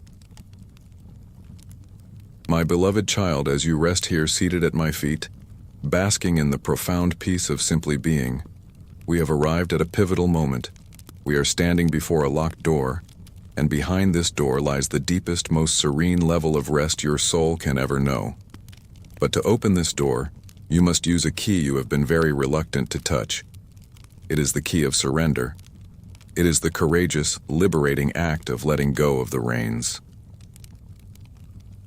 So much of your restlessness, my child, so much of the churning anxiety and the frantic inner striving comes from one single, powerful illusion. The illusion that you are in control. You are like a person in the passenger seat of a chariot, but you are holding a second, disconnected set of reins. The chariot is my divine providence, and I am the one who is truly driving. I am guiding the horses. I am navigating the path. But you, in your fear, are desperately pulling and tugging on your own set of reins, believing that your frantic efforts are what keep the chariot on the road. You pull left to avoid an imaginary obstacle. You yank right to steer toward a desired outcome. You pull back hard, trying to slow down a future that feels like it is approaching too fast. And what is the result of all this effort? Your arms ache. Your shoulders are knotted with tension. Your heart is pounding with the stress of a responsibility that was never yours. And the most ironic part is that your pulling and tugging has absolutely no effect on the direction of the chariot. It only serves to exhaust you and to rob you of the peace of the journey. You are fighting a battle that you have already conceded by being a passenger, yet you refuse to stop fighting. This need for control is so deeply ingrained. It masquerades as responsibility. It disguises itself as wisdom. You believe that if you just think hard enough, plan meticulously enough, and worry strategically enough, you can manage your life into a state of predictable safety. You try to control your health through constant vigilance. You try to control your children's happiness by orchestrating their lives. You try to control your financial future by rehearsing every possible economic scenario. You try to control how others see you by carefully curating your words and actions. It is a full-time, all-consuming, and utterly impossible job, and it is the very engine of your restless soul. Tonight, I want to invite you into the sanity of surrender. I want you to look at the reins in your hands. Feel how worn and frayed they are from your constant white-knuckled grip. See the blisters on your hands. Acknowledge the profound, bone-deep weariness that comes from this relentless effort. And now, I want you to look at me, here beside you in the driver's seat. I am not frantic. I am not anxious. My grip on the true reins is steady, calm, and sure. I know the path. I know the horses. I know the destination. I have everything perfectly under control. And I look at you, not with judgment for your fearful striving, but with the most tender compassion. And I gently say to you, my child, you can let go now. It's all right. I have you. I have this. You can let go. This is the moment of choice. It requires immense trust. It may be the bravest thing you do all day. I want you to, in your mind, slowly, deliberately, unclench your fists, finger by finger, Release your grip on those false reins of control. Feel the muscles in your forearms, your biceps, your shoulders begin to quiver with relief as they are released from this decades-long tension. And then, let the reins fall. Let them drop silently to the floor of the chariot. They are gone. Your hands are empty. What do you do with your empty hands? You can fold them peacefully in your lap. You can open them in a posture of reception, or you can reach out and place your hand trustingly on my arm. Now, feel the shift. With the false reins gone, you are no longer a frantic co-pilot. You are a passenger. A beloved, honored passenger on a journey orchestrated by love itself. You can now lean back. You can feel the support of the seat behind you. You can take a deep, true breath for the first time in a long time. You can lift your eyes from the road immediately in front of you, and you can look at the scenery. You can notice the beauty of the landscape we are passing through. You can feel the warmth of the sun on your face. You can enjoy the journey. Letting go of the reins does not mean you become passive and lazy. It does not mean you abdicate all responsibility. It simply means you stop doing my job. You are still responsible for your choices, for your love, for your kindness, for your obedience in the present moment. But you are releasing the crushing, impossible burden of controlling the outcomes, the future, and the universe. You are accepting your rightful place as a creature and allowing me to be the creator. The peace that floods your soul when you finally let go is unlike any other. It is the peace of a great burden being lifted. It is the profound rest of a soldier coming home from a long and pointless war. It is the calm of finally, trusting the one who is truly in charge. So rest now in this new freedom. Rest in the knowledge that you do not have to hold your world together. It is being held. You do not have to steer. The course is set and true. You only have to be present, to trust, and to receive the grace for this part of the journey. The reins are gone. Your hands are at rest. And your soul can finally be still. My beloved child, now that you have let go of the reins of control, now that your hands are open and at rest, I want to fill those empty hands with something far more wonderful and far less heavy. I want to fill them with the gift of trust, for it is trust and trust alone that will allow you to remain in this place of deep, soul-calming peace. Surrender is the act of letting go of the reins, but trust is the quiet confidence that allows you to keep them on the floor. Your restlessness has been fueled by a deep, unspoken distrust. Not a defiant, angry distrust, but a practical, fearful one. You have been living as if you are a functional orphan in the universe. You have believed in the quiet corners of your heart that if you don't take care of things, no one will. If you don't worry about your future, it will be a disaster. If you don't protect yourself, you will be harmed. You have been acting as if you are alone, as if the universe is a random, chaotic, and fundamentally unsafe place. And living with that belief is a recipe for perpetual, agitated motion. But I am here tonight to replace that fearful belief with a glorious and liberating truth. The universe is not chaotic. It is a kingdom, and at its center is not a void, but a throne. And on that throne is not a faceless, indifferent force, but a father. Your father. A father who is perfect in power, infinite in wisdom, and overflowing with a fierce, protective, and tender love for you. Trust is the simple act of choosing to believe that this is true. It is choosing to live as a beloved child, not as a functional orphan. It is a conscious, deliberate transfer of confidence away from your own limited abilities and onto my unlimited, unchanging character. Let us build this house of trust together tonight, brick by beautiful, solid brick. The first brick is trusting in my power. I want you to think about the most powerful force you can imagine: a hurricane, an earthquake, the sun. All of these are but a faint whisper of my power. I am the one who spoke, and galaxies bloomed into existence. I am the one who measures the heavens in the palm of my hand and holds the oceans in its hollow.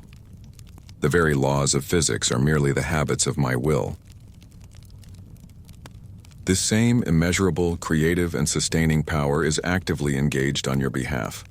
There is no problem in your life that is too big for my power.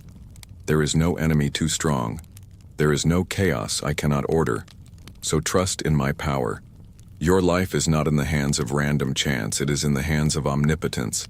The second brick is trusting in my wisdom. You can only see the tiny patch of the path you are on right now. Your perspective is limited. You see a job loss as a disaster. You see a closed door as a punishment. You see a painful ending as a final tragedy. But I see the whole map.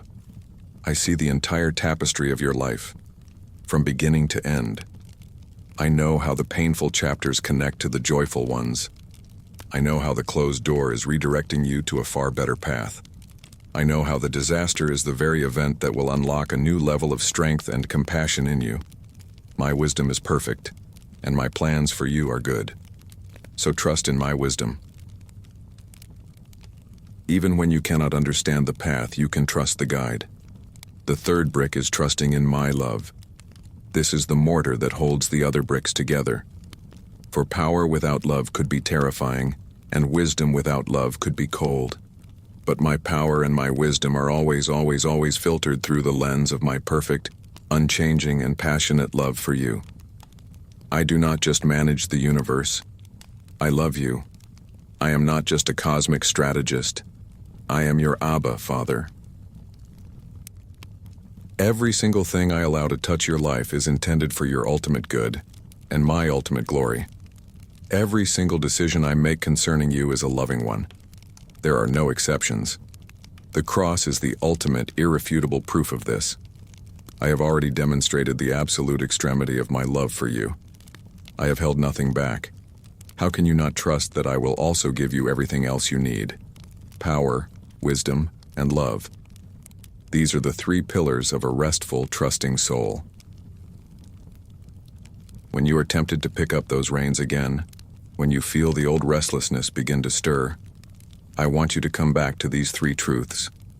When you are afraid, whisper to your soul, I trust in his power. He is stronger than this fear. When you are confused, whisper to your soul, I trust in his wisdom. He knows the way, even when I don't. When you feel unloved or abandoned, whisper to your soul, I trust in his love. The cross is my proof. He is for me. Trust is a muscle. The more you use it, the stronger it becomes. Tonight you are exercising that muscle. You are choosing to believe in me more than you believe in your fear. You are choosing to place the full weight of your life, your future, your loved ones, and your very soul onto the solid foundation of my character. And as you do this, feel the deep, profound calm that begins to settle over you. This is the peace that comes only from trust. It is the peace of a child, asleep in the back of the family car on a long journey with no idea where they are going, but with absolute, untroubled confidence in the one who is driving. You are that child tonight. Your father is at the wheel. You can trust him. You can rest. My beloved child, as you rest here seated at my feet, basking in the profound peace of simply being, we have arrived at a pivotal, sacred moment. We are standing before a locked door, and behind this door lies the deepest, most serene level of rest your soul can ever know. But to open this door, you must use a key you have been very reluctant, and perhaps even afraid, to touch. It is the key of surrender. It is the courageous, liberating, and life-altering act of letting go of the reins. So much of your restlessness, my child, so much of the churning anxiety and the frantic inner striving that has exhausted you, comes from one single, powerful, and pervasive illusion. The illusion that you are in control. You are like a person sitting in the passenger seat of a great and powerful chariot, but you are desperately clutching a second, disconnected set of reins. This chariot is my divine providence, my sovereign will, and I am the one who is truly driving. I am the one whose hands are on the true reins. I am guiding the powerful horses of circumstance. I am navigating the winding and often mysterious path of your life.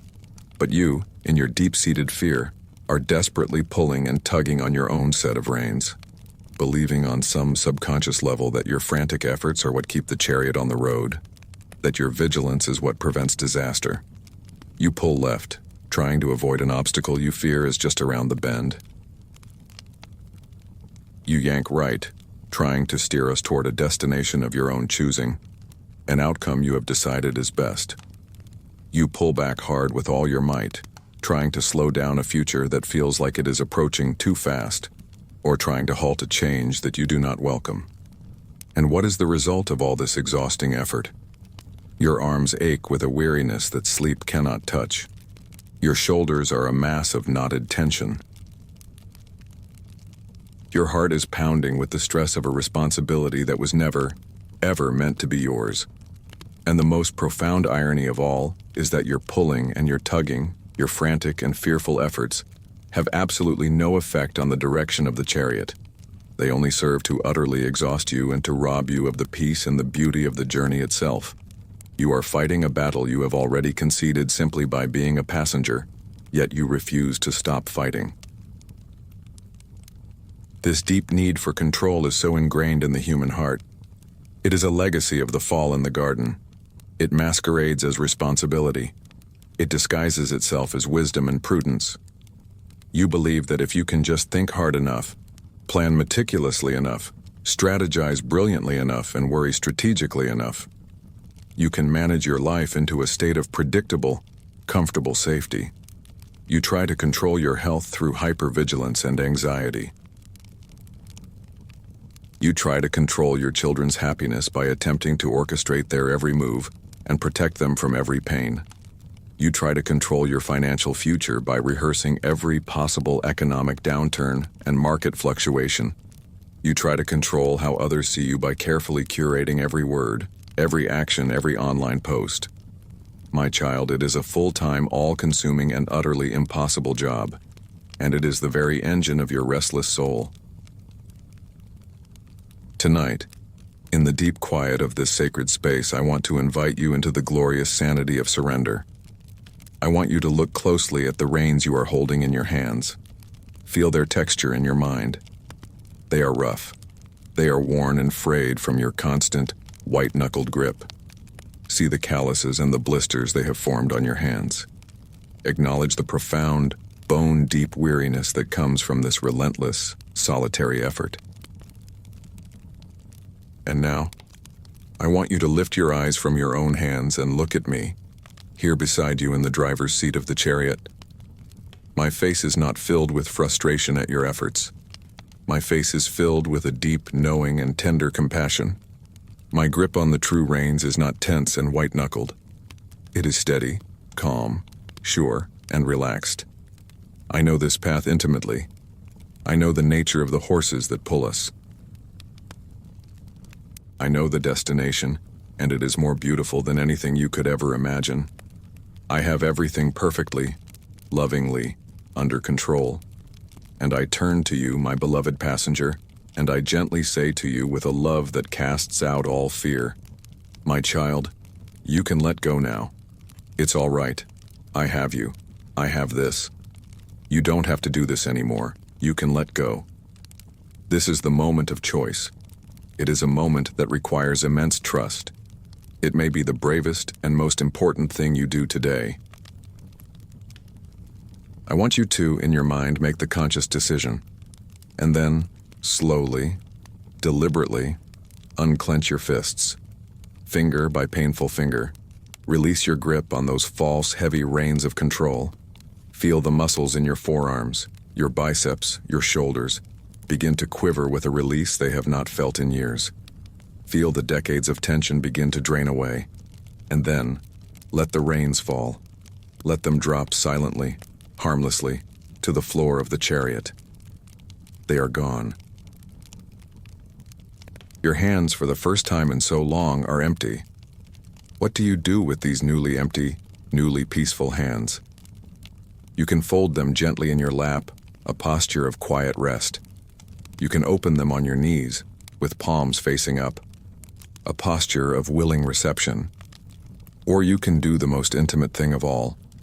You can reach out and place your hand trustingly on my arm, a physical sign of your reliance on me.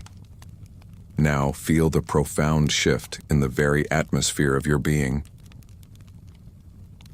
With the false reins gone, you are no longer a frantic, anxious co-pilot. You are a passenger, a beloved, honored, and cherished passenger on a journey orchestrated by love itself. You can finally lean back. You can feel the full support of the seat behind you, a seat that has always been there for you.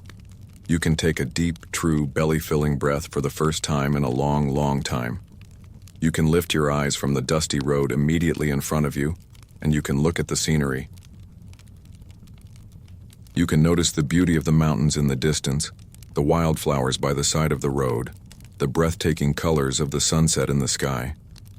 You can finally enjoy the journey. Letting go of the reins does not mean you become apathetic or lazy. It does not mean you abdicate your God-given responsibility. It simply means you stop trying to do my job. You are still responsible for your choices in the present moment. The choice to be kind, the choice to love, the choice to be faithful. But you are releasing the crushing, impossible, soul-destroying burden of controlling the outcomes, the future, and the universe. You are joyfully and peacefully accepting your rightful place as my precious creature, and allowing me to be your all-powerful and all-loving creator. The peace that floods your soul when you finally let go of those reins is unlike any other. It is the peace of 1,000-pound weight being lifted from your spirit. It is the profound rest of a soldier finally coming home from a long, exhausting, and pointless war. It is the deep, quiet calm of finally, trusting the one who is truly and eternally in charge. So rest now in this new and glorious freedom. Rest in the knowledge that you do not have to hold your world together, for it is being held by hands that are both omnipotent and gentle. You do not have to steer. The course is set, and it is true. You only have to be present, to trust and to receive the grace I provide for this part of the journey. The reins are gone, your hands are at rest, and your soul, at long last, can be still. My beloved child, now that you have performed the courageous and liberating act of letting go of the reins, now that your hands are open and at rest, I want to fill those empty hands with something far more wonderful, far more precious, and far less heavy. I want to fill them with the beautiful, solid, and life-giving gift of trust, for it is trust and trust alone that will allow you to remain in this place of deep, soul-calming peace. Surrender is the powerful initial act of letting go of the reins, but trust is the quiet, daily confidence that allows you to keep them on the floor, day after day, night after night. Your restlessness, my child, has been fueled by a deep and often unspoken distrust. It is not a defiant or an angry distrust. It is a practical, fearful distrust, born of a wounded world and a fallen nature. You have been living your life as if you are a functional orphan in the universe. You have believed in the quiet, fearful corners of your heart that if you don't take care of things, no one will. If you don't worry about your future, it will surely be a disaster. If you don't protect yourself at all times, you will certainly be harmed. You have been acting as if you are fundamentally alone, as if the universe is a random, chaotic, and ultimately unsafe place. And to live with that belief as your operating system is to be sentenced to a life of perpetual agitated motion. But I am here tonight, in the sacred quiet of this moment, to dismantle that old operating system and to install a new one. A glorious, liberating, and unshakably true one. The truth is this: the universe is not chaotic. It is a kingdom. And at the center of this kingdom is not an empty void, but a throne. And on that throne is not a faceless, indifferent force, but a Father. Your Father. a Father who is perfect and absolute in his power, infinite and flawless in his wisdom, and overflowing with a fierce, protective, and tender love specifically for you. Trust is the simple, moment-by-moment choice to believe that this is true. It is the decision to live your life as a beloved, cherished, and protected child, not as a functional, striving orphan. It is a conscious, deliberate, and sometimes difficult transfer of your confidence away from your own very limited abilities and onto my unlimited, unchanging, and utterly faithful character. Let us build this strong and beautiful house of trust together tonight, brick by solid, glorious brick, so that your soul may have a safe and peaceful place to dwell.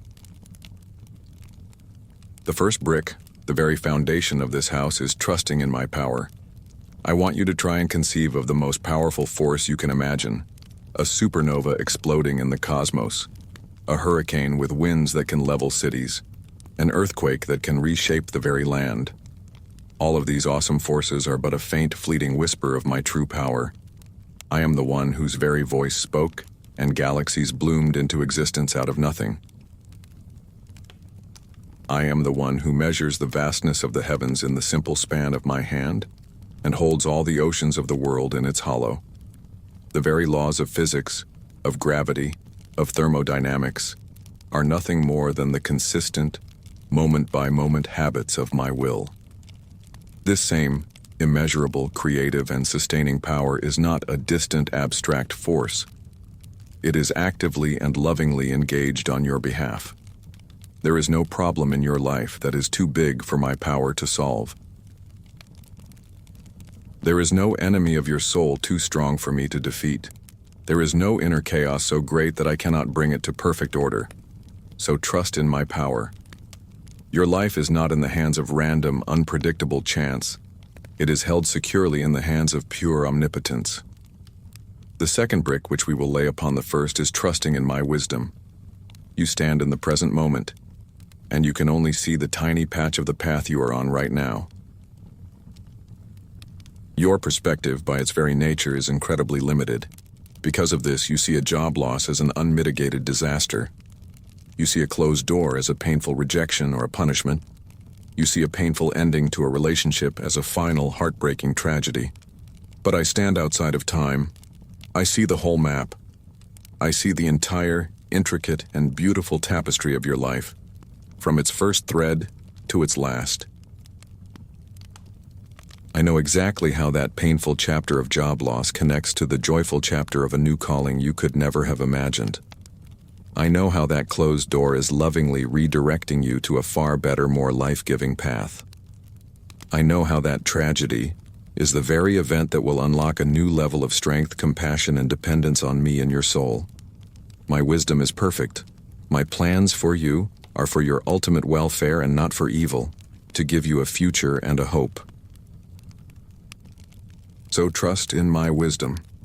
Even when you cannot understand the path, you can always trust your guide. The third brick, which is the beautiful, strong mortar that holds the other bricks together, is trusting in my love. For power without love would be tyranny, and wisdom without love could be cold and clinical. But my power and my wisdom are always filtered through the lens of my perfect, unchanging, passionate, and personal love for you. I do not just manage the universe as a grand project. I love you as an individual. I am not just a cosmic strategist. I am your Abba, Father. Every single thing I allow to touch your life, the joyful and the painful, the easy and the difficult, is intended for your ultimate good and my ultimate glory. Every single decision I make concerning you is, at its core, a loving one. There are no exceptions. The cross is the ultimate, irrefutable, historical proof of this truth. I have already demonstrated the absolute extremity of my love for you. I held nothing back. I gave you my very self. How then can you not trust that I will also, in my love, give you everything else you truly need?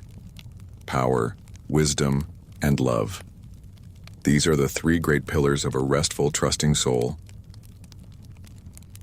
When you are tempted tomorrow to pick up those heavy reins again, when you feel the old familiar restlessness begin to stir in your soul, I want you to come back to this house we have built tonight. Come back to these three truths. When you feel afraid and powerless, whisper to your soul, I trust in His power. He is stronger than this fear. When you feel confused and lost, whisper to your soul, I trust in His wisdom. He knows the way forward, even when I don't. When you feel unloved, alone, or abandoned, whisper to your soul, I trust in His love. The cross is my eternal proof. He is for me, and He will never leave me. Trust is a muscle of the soul. The more you use it, the stronger it becomes. Tonight, you are exercising that muscle in the most beautiful way. You are choosing to believe in me more than you believe in your fear. You are choosing to place the full weight of your life, your future, your loved ones, and your very soul onto the solid, unshakable foundation of my character. And as you do this, feel the deep, profound, and lasting calm that begins to settle over your entire being. This is the peace that comes only from absolute trust. It is the peace of a small child, fast asleep in the back of the family car on a long and winding journey, with no idea where they are going or how they will get there, but with absolute, untroubled, and blissful confidence in the one who is driving. You are that child tonight. Your Father is at the wheel. You can trust Him. You can rest. My precious child, now that you have placed your trust in me, the one who holds everything, I want to lead you from the concept of trust into the experience of intimacy. For the deepest cure for a restless soul is not just knowing that you are safe, but experiencing the constant life-giving connection to your source of life. Much of your spiritual restlessness, that feeling of being disconnected and spiritually dry, comes from forgetting your most fundamental identity. You have been striving and doing and controlling, acting like a solitary tree, trying to draw life from the barren soil of your own resources. But that is not who you are. I want you to listen to a secret I shared with my dearest friends on a night filled with sorrow and confusion, the night before the cross. I gave them an image to hold on to, a truth to live within, that would keep their souls from restlessness. I said to them, I am the true vine, and my Father is the vine dresser. Abide in me, and I in you. As the branch cannot bear fruit by itself, unless it abides in the vine, neither can you, unless you abide in me. Tonight, I want to gently graft your weary soul into this living, breathing metaphor. I want you to feel its truth in your very being. In your mind's eye, I want you to see a great and ancient grapevine. Its trunk is thick, gnarled, and strong, rooted deep in the fertile soil of my Father's love. This great vine is me. It is pulsating with life, with energy, with a divine, uncreated vitality. It is absolutely stable, utterly secure, and overflowing with life. Now see yourself. You are a branch, seamlessly and organically connected to this vine. This is not a fragile connection. It is not something tacked on as an afterthought. You are an extension of my very being.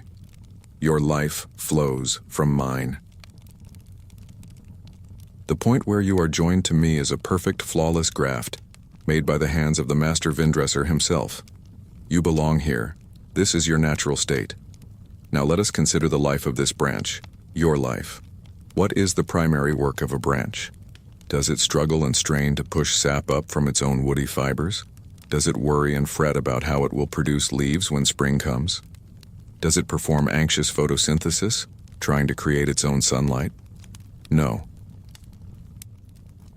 The branch has only one responsibility, one single, simple, and exquisitely restful task: to abide, to remain, to stay connected, to rest in its union with the vine. The branch simply rests. And because of its constant, abiding connection, everything it needs for life and for fruitfulness is provided for it, freely, effortlessly, and unceasingly. The great vine, with its deep roots, draws the living water up from the hidden springs of the Spirit. The vine, with its broad leaves, absorbs the pure, generative light of the Father's love. The vine transforms this light and this water into life itself, into divine sap, and it flows without interruption into the branch. The life of the branch, my child, is a life of constant, graceful, passive reception. It simply receives the abundant life that the vine so freely and joyfully gives. This is the life to which I am calling you back tonight. So much of your restlessness, your spiritual exhaustion, has come from the impossible task of trying to be your own vine. You have been trying to generate your own joy from a place of sorrow. You have been trying to muster up your own patience from a place of anxiety.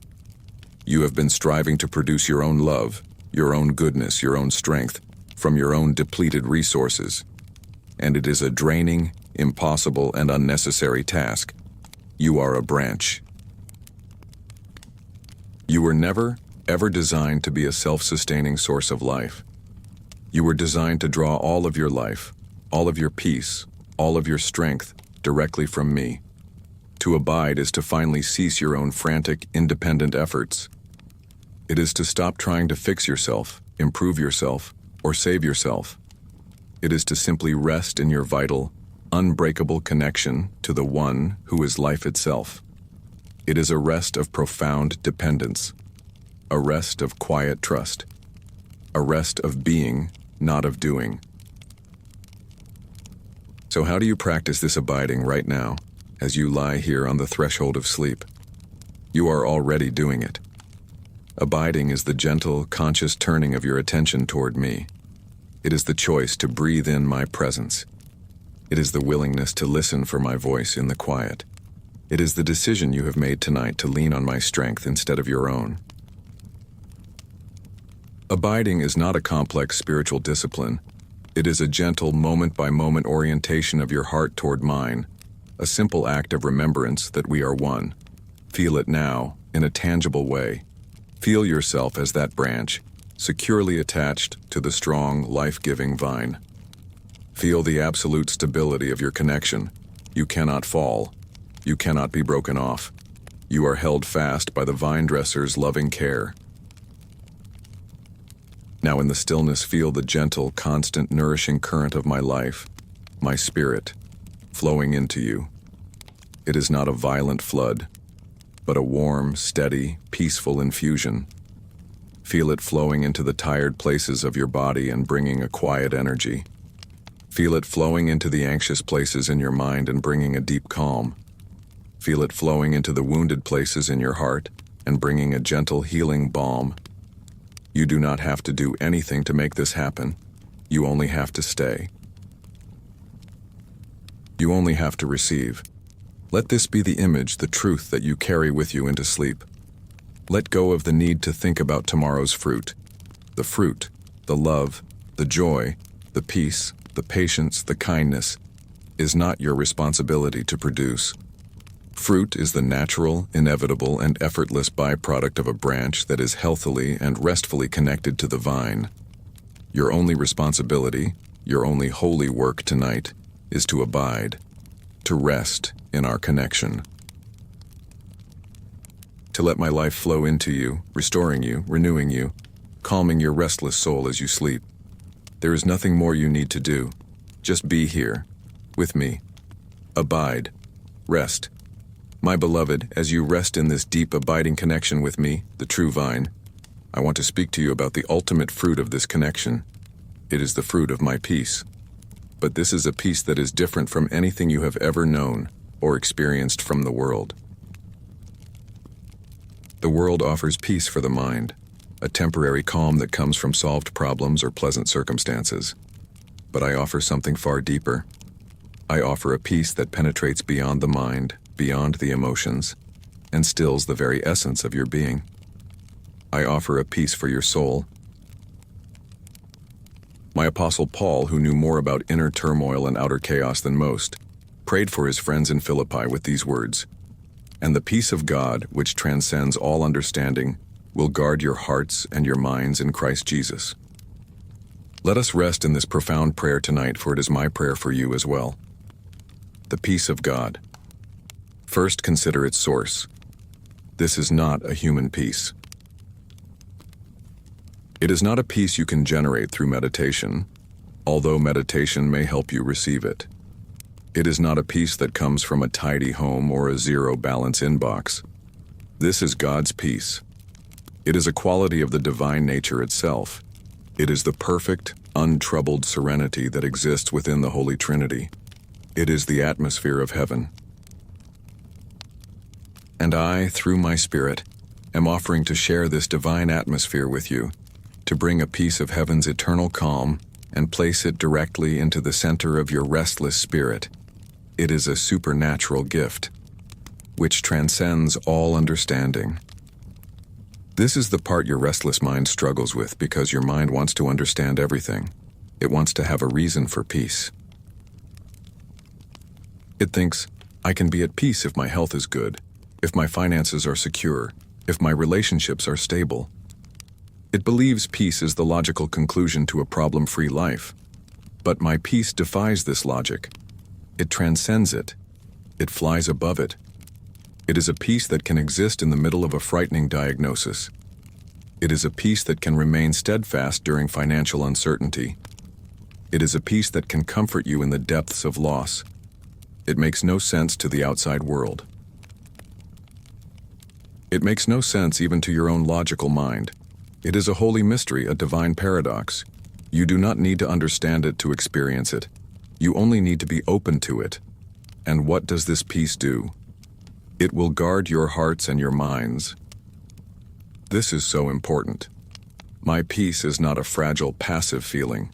It is an active, powerful, spiritual force. It is a guardian. It is a sentinel. It is a heavenly warrior standing at the gates of your inner world. Picture your heart and your mind as a peaceful walled city. In the past, the gates of this city have been left open and unguarded. And so, marauding bands of anxious thoughts have been free to rush in, to plunder your joy, to set fire to your hope, and to take your peace captive. Armies of fearful what-ifs have laid siege to the city day and night. But no more. Tonight, as you receive my peace, I want you to see it manifesting as a great and mighty angel, a guardian of pure light, standing at the main gate of your heart and your mind. This guardian is armed with a sword of pure light, and its face is one of perfect, calm authority. See a worrisome thought about tomorrow approach the gate. The guardian of peace calmly holds up a hand and says, "Halt. You have no authority here. This city is under the protection of the king. You may not enter." And the worrisome thought, powerless in the face of this divine authority, turns and flees into the darkness. See a memory of a past failure, cloaked in shame, trying to sneak in through a side entrance. The guardian of peace is instantly there, blocking the way. "Be gone," it says, its voice like the sound of a great bell. "This soul has been washed clean. Your accusations are lies, and lies have no place in this city of truth." And the shaming memory dissolves into mist. See a sudden, nameless pang of dread, a feeling of impending doom rushing toward the walls. The guardian of peace does not even flinch. It simply stands, radiant and calm, and the light that emanates from it is so pure and so holy that the dread cannot survive in its presence. It shrieks and vanishes. This is the work that my peace is doing in you tonight. It is actively, powerfully, and constantly guarding the inner sanctuary of your soul. It is protecting you from your own restless thoughts. It is defending you against the lies of the enemy. It is creating a perimeter of divine security around the most vulnerable parts of your being. Your only job is to let the guard do its work. When you feel an anxious thought arise, you do not have to fight it. You can simply hand it over to the guardian at the gate. You can say, "This is for you to handle," and then you can return to your rest, confident that your heart and your mind are in the safest possible hands. This is the peace that stills the soul.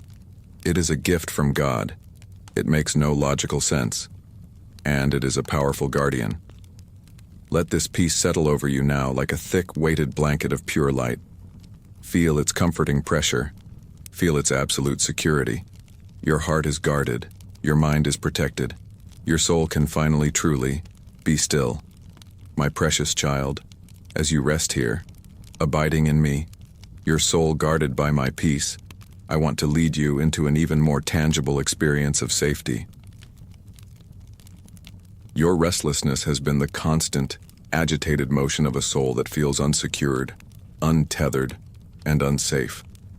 It is the frantic energy of a small child lost in a vast and crowded marketplace, eyes darting everywhere, heart pounding, searching for a familiar face, a safe hand. But tonight that search is over. The child has been found.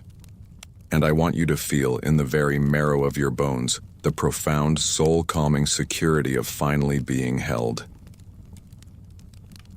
The prophet Moses, after leading his people for 40 long and restless years through the wilderness, gave them a final blessing, a final truth to anchor their souls. He said, "The eternal God is your dwelling place, and underneath are the everlasting arms." I want you to make these words your home tonight. I want you to feel the reality of this divine embrace. The eternal God is your dwelling place. Think of what a dwelling place is. It is your home. It is your refuge. It is the place you return to at the end of a long, hard day. It is the place where you can take off your armor, put down your burdens, and be yourself. It is the place of ultimate familiarity and safety. I am that place for you. You do not just visit me. You dwell in me. Your true address is not a street or a city. Your true address is in the very heart of God. You are living and moving and having your being within the very atmosphere of my presence. You are a fish swimming in the ocean of my love. How could you ever be truly unsafe when your very environment is God Himself?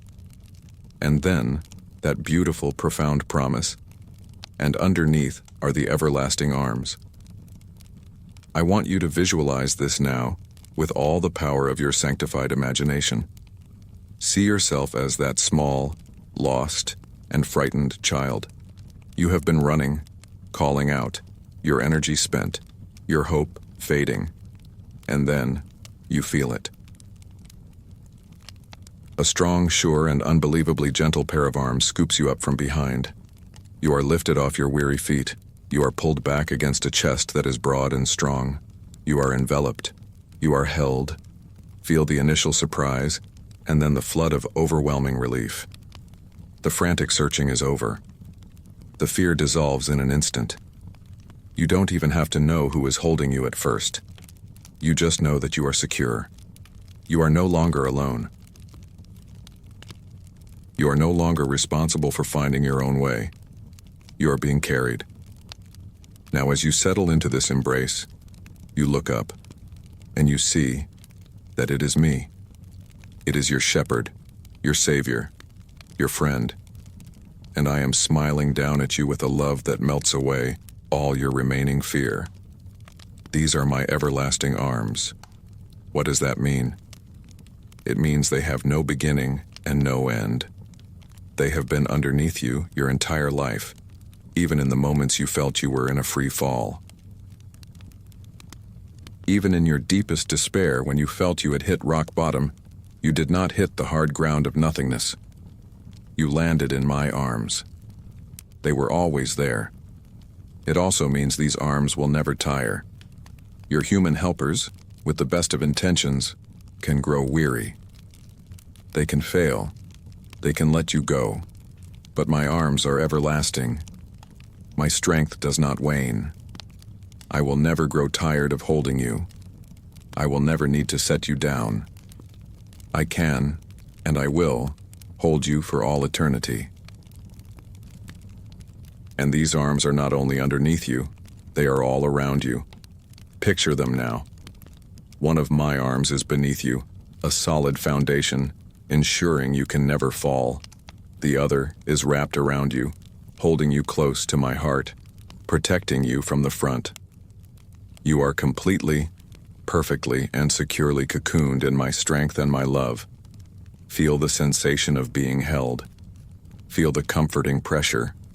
Feel the warmth of my body against yours. Feel the steady, calm, and powerful rhythm of my own heartbeat, a deep and ancient drumbeat that becomes the new rhythm for your own anxious heart. Thump, thump, thump, thump. It is the sound of life itself. It is the sound of unwavering strength. It is the sound of perfect peace. Let your own heart synchronize with mine. A soul that knows it is being held cannot remain restless. The need to strive, to control, to worry, it all fades away in the overwhelming reality of this divine embrace. Why would you need to struggle when you are being carried? Why would you need to fear when you are in the safest place in the universe?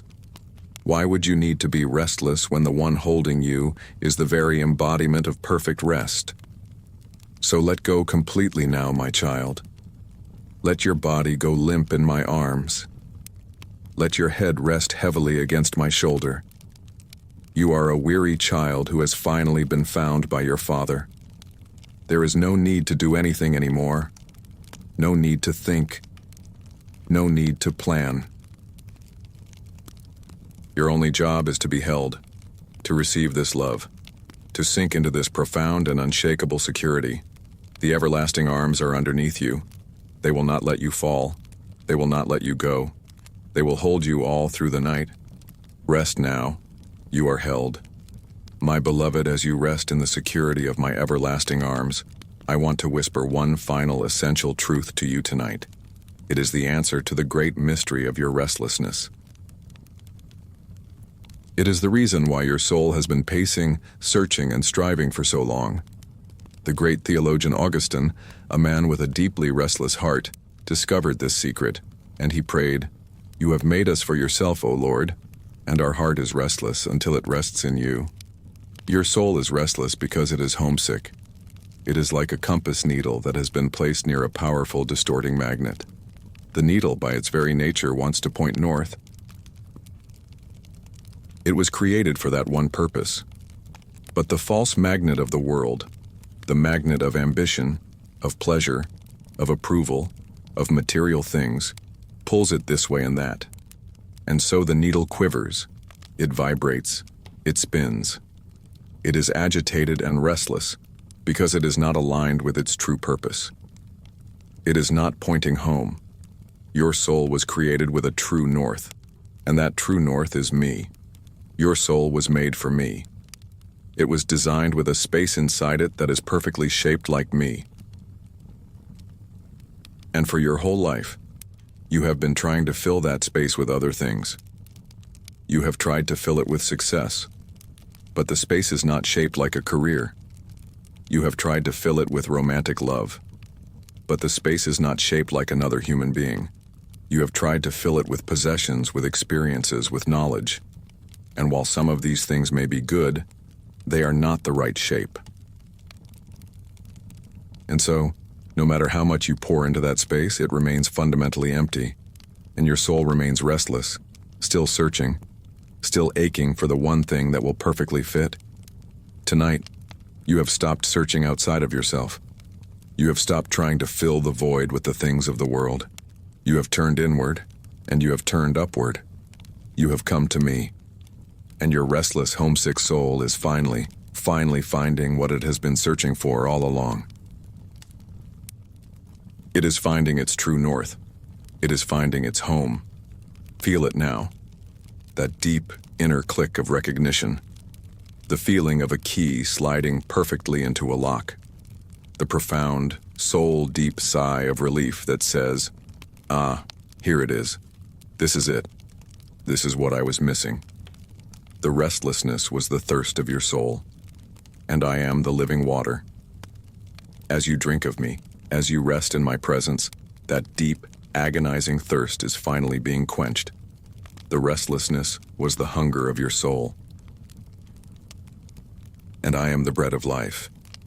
As you feed on my truth, as you nourish yourself with my love, that gnawing, empty hunger is finally being satisfied. The restlessness was the weariness of a soul that has been on a long, hard journey. And I am your true Sabbath. I am your final destination. I am your home. And in me, your journey is over. You can take off your dusty traveling clothes. You can wash your weary feet. You can sit down by the fire and know that your travels are done. So let your soul come to rest tonight, my child. Let the compass needle stop its frantic quivering and point, steady and true to me. Let it align with its creator, its lover, its ultimate destiny. Let go of the search for peace and fulfillment in all the wrong places. You have found it. Or rather, it has found you. This feeling of deep, centered calm that is beginning to settle in your spirit is the feeling of a soul that has come home. It is the end of the restlessness because it is the end of the search. You are no longer an exile, a wanderer in a foreign land. You are a child, safe and sound in your Father's house. There is nowhere else you need to go. There is nothing else you need to find. There is nothing else you need to achieve. You have found me. And in finding me, you have found everything. So let your soul anchor itself in this final, beautiful truth. You were made for me. And now you are with me. And so your heart can finally rest. Let the peace of this homecoming be the gentle wave that carries you into a deep and restorative sleep. Sleep now, my beloved. Welcome home. My beloved child, now that your soul has found its true home in me, now that you are resting in the deep security of being held, I want to equip you for the quiet moments of the night ahead. For even in a place of safety, the old, familiar voices of restlessness can sometimes attempt a final assault. They are the anxious whispers that arise from the shadows of your mind, attempting to lure you back into the land of turmoil. But tonight, we will render them powerless. We will do this not by arguing with them, but by learning to distinguish their sound from the sound of mine, and by choosing to turn up the volume of my voice until it is the only one you can clearly hear. The anxious whispers are masters of disguise. They often sound like wisdom, like responsibility, like prudence. But you can learn to recognize them by the feeling they produce within you. Anxious whispers, no matter how logical they sound, will always leave you feeling more tense, more agitated, more alone, and more afraid. My voice, in contrast, will always, always lead you toward more peace, more rest, more connection, and more courage. Let's listen to some of their favorite lines, and let us contrast them with my truth. An anxious whisper might creep in and say, "Did you remember to? What about that deadline? You should make a plan right now." This is the whisper of frantic, false responsibility. It insists that your mind must be a 24-hour command center, that stillness is neglect. It creates a feeling of urgent, stressful pressure. But my voice, the voice of your true shepherd, speaks differently. I whisper, "Be still, my child. The work of today is done. I hold all of your tomorrows. I will give you the wisdom and the strength you need in the morning when it is time. Tonight is not for planning. It is for resting. Trust me to manage the world while you sleep." Can you feel the difference? One voice creates agitation, the other bestows peace. Another anxious whisper may slither in saying, "What if?" And it will paint a vivid, terrifying picture. What if the test results are bad? What if you lose your job? What if something happens to your child? This is the whisper of fear-mongering. It takes a tiny seed of possibility and grows it into a monstrous tree of dread, making your heart pound and your body tense. But my voice, the voice of the one who has overcome the world, speaks a different reality. I whisper, "Do not be afraid. I am with you. Even if the worst you imagine were to happen, you would find me there, in the midst of it. My grace would be sufficient for you. My strength would be made perfect in your weakness. My presence would be your comfort. You are not walking toward that future alone, so you do not have to fear it alone." One voice creates panic. The other provides presence. A third anxious whisper, a particularly cruel one, might say, "You are not doing this right. You are still restless. You are failing even at resting. This is the whisper of shame and condemnation. It is the voice of the accuser, twisting even your desire for peace into another reason to feel inadequate. It is a voice that always leads to despair. But my voice, the voice of your loving Savior, is never condemning. I whisper, "There is no condemnation for those who are in me. Be gentle with yourself, my child. This is a process, a journey we are on together. There is no pass or fail here. There is only you and me and my endless, patient grace. Every breath is a new beginning. Just rest in my love for you exactly as you are in this moment. One voice creates shame, the other creates safety. Do you see the pattern, my beloved? The anxious whispers always lead to a tightening, a closing down, a feeling of frantic, lonely effort. My voice always leads to a softening, an opening up, a feeling of peaceful, shared rest. Tonight, I want you to become a discerning listener. When a thought arises in your mind, do not immediately accept it as truth. Instead, gently hold it up and ask, what is the fruit of this thought? Does it lead me to peace or to agitation? Does it sound like my shepherd, or does it sound like a stranger? The sheep know the shepherd's voice, and a stranger they will not follow. You know my voice. It is the voice that has been speaking to you all this time, the one that resonates with the deepest truth of your soul. So now let us intentionally turn up the volume on my voice. I want you to choose one of my truths and make it your focus. Perhaps it is, I will never leave you nor forsake you, or my peace I give to you, or underneath are the everlasting arms. Choose one, and let that phrase become a gentle, repeating mantra in your mind. Let it be the beautiful, calming melody that plays softly in the background. And when an anxious whisper tries to interrupt, do not engage it. Do not argue with it. Simply turn your attention back to the beautiful melody of my truth. Let my voice become the dominant sound, the all-encompassing reality. Let it be the great, deep, resonant note of a cello that drowns out the frantic, scratchy static of a badly tuned radio.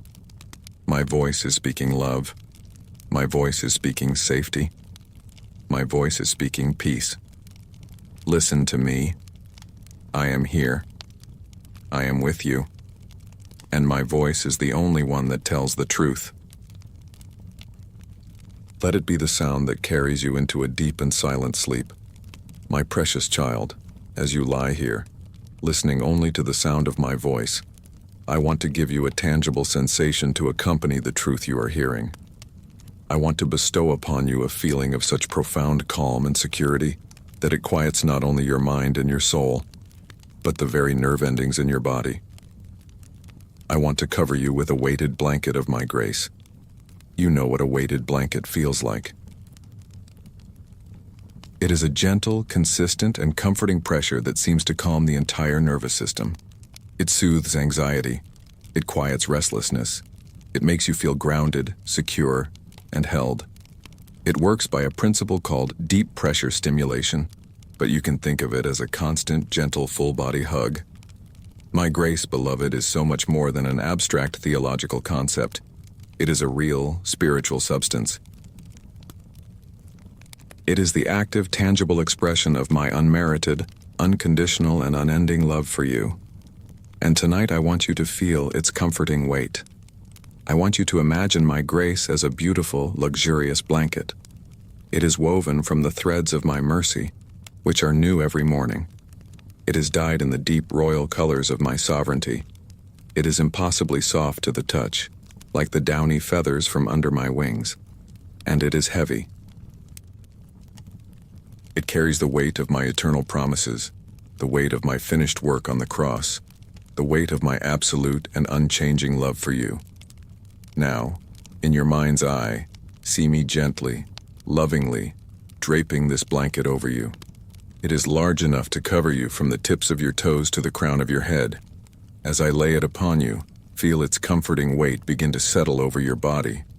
Feel its gentle pressure on your feet and your legs. This is the weight of my peace, stilling the restless energy that made you want to run. It is a pressure that says, you do not have to move. You can be still. You are grounded and secure right here. Feel your legs become wonderfully heavy, sinking deeply into the mattress anchored by my grace. Feel the blanket settle over your torso, your chest, and your stomach. This is the weight of my presence, calming the frantic fluttering of your anxious heart. It is a pressure that says, I am here. I am with you. You are not alone in this. Feel your breathing slow down and deepen under its gentle, consistent pressure. Feel the knot of fear in your stomach finally, completely, release its grip. Feel its comforting weight on your arms and your hands. This is the weight of my provision, allowing you to finally release your own tight grip of control. It is a pressure that says, you can let go.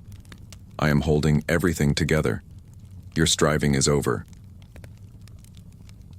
Feel your hands and arms become limp and heavy, no longer needing to fight or to grasp.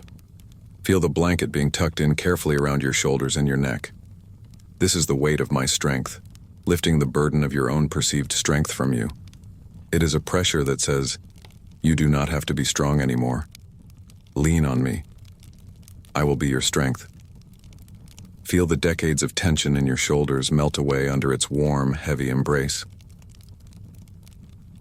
And finally, feel the very idea of this blanket covering your mind.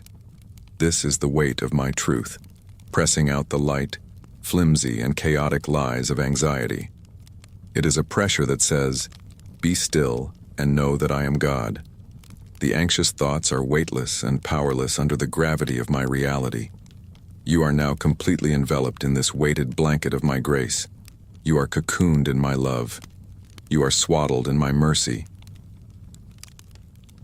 The gentle, consistent pressure on your body is a constant, physical reminder of my constant, spiritual presence. It is quieting your nervous system. It is calming your restless limbs. It is signaling to every part of your being that you are safe, you are secure, and you are held. This is not a heavy burden. It is a comforting weight. It is the kind of weight that doesn't crush, but secures. It is the weight of a loving hand on your shoulder. It is the weight of a father's arm around you. It is the weight of a love so real, so powerful, and so present that it can be felt. So rest now, under this holy covering. Let its comforting pressure be the last sensation you are aware of as you drift off to sleep. There is no need to toss and turn. There is no need to be agitated. You are grounded. You are held. You are covered by a love as real and as tangible as the blanket on your bed. Let the weight of my grace press you down into the deepest, most peaceful sleep you have ever known. My precious child, as you rest here, completely covered by the comforting, weighted blanket of my grace, I want to draw your attention to the very center of your being, to your heart. Not just the physical organ that pumps blood through your veins, but the spiritual heart that is the seat of your emotions, your desires, and your deepest self. For so long, your heart has been beating to the frantic, chaotic, and exhausting rhythm of the world. But tonight, we are going to teach it a new song. We are going to help it find its true, original, and peaceful rhythm. The rhythm of the world is a frantic, driving drumbeat. It is the beat of hurry, of anxiety, of fear. Thump, thump, thump, thump, thump. It is the sound of a heart racing in panic, a heart straining with effort, a heart pounding with the adrenaline of fight or flight. It is a rhythm that is unsustainable. It wears out the body, it frays the nerves, and it exhausts the soul. You have been dancing to this frantic beat for so long, you may have forgotten that any other rhythm is even possible. But your heart was not created for this.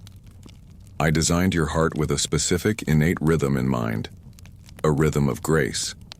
It is a slow, steady, powerful, and deeply peaceful beat. It is the rhythm of trust. It is the rhythm of safety. It is the rhythm of love. It is the rhythm of my own heart. I want you to picture my heart now.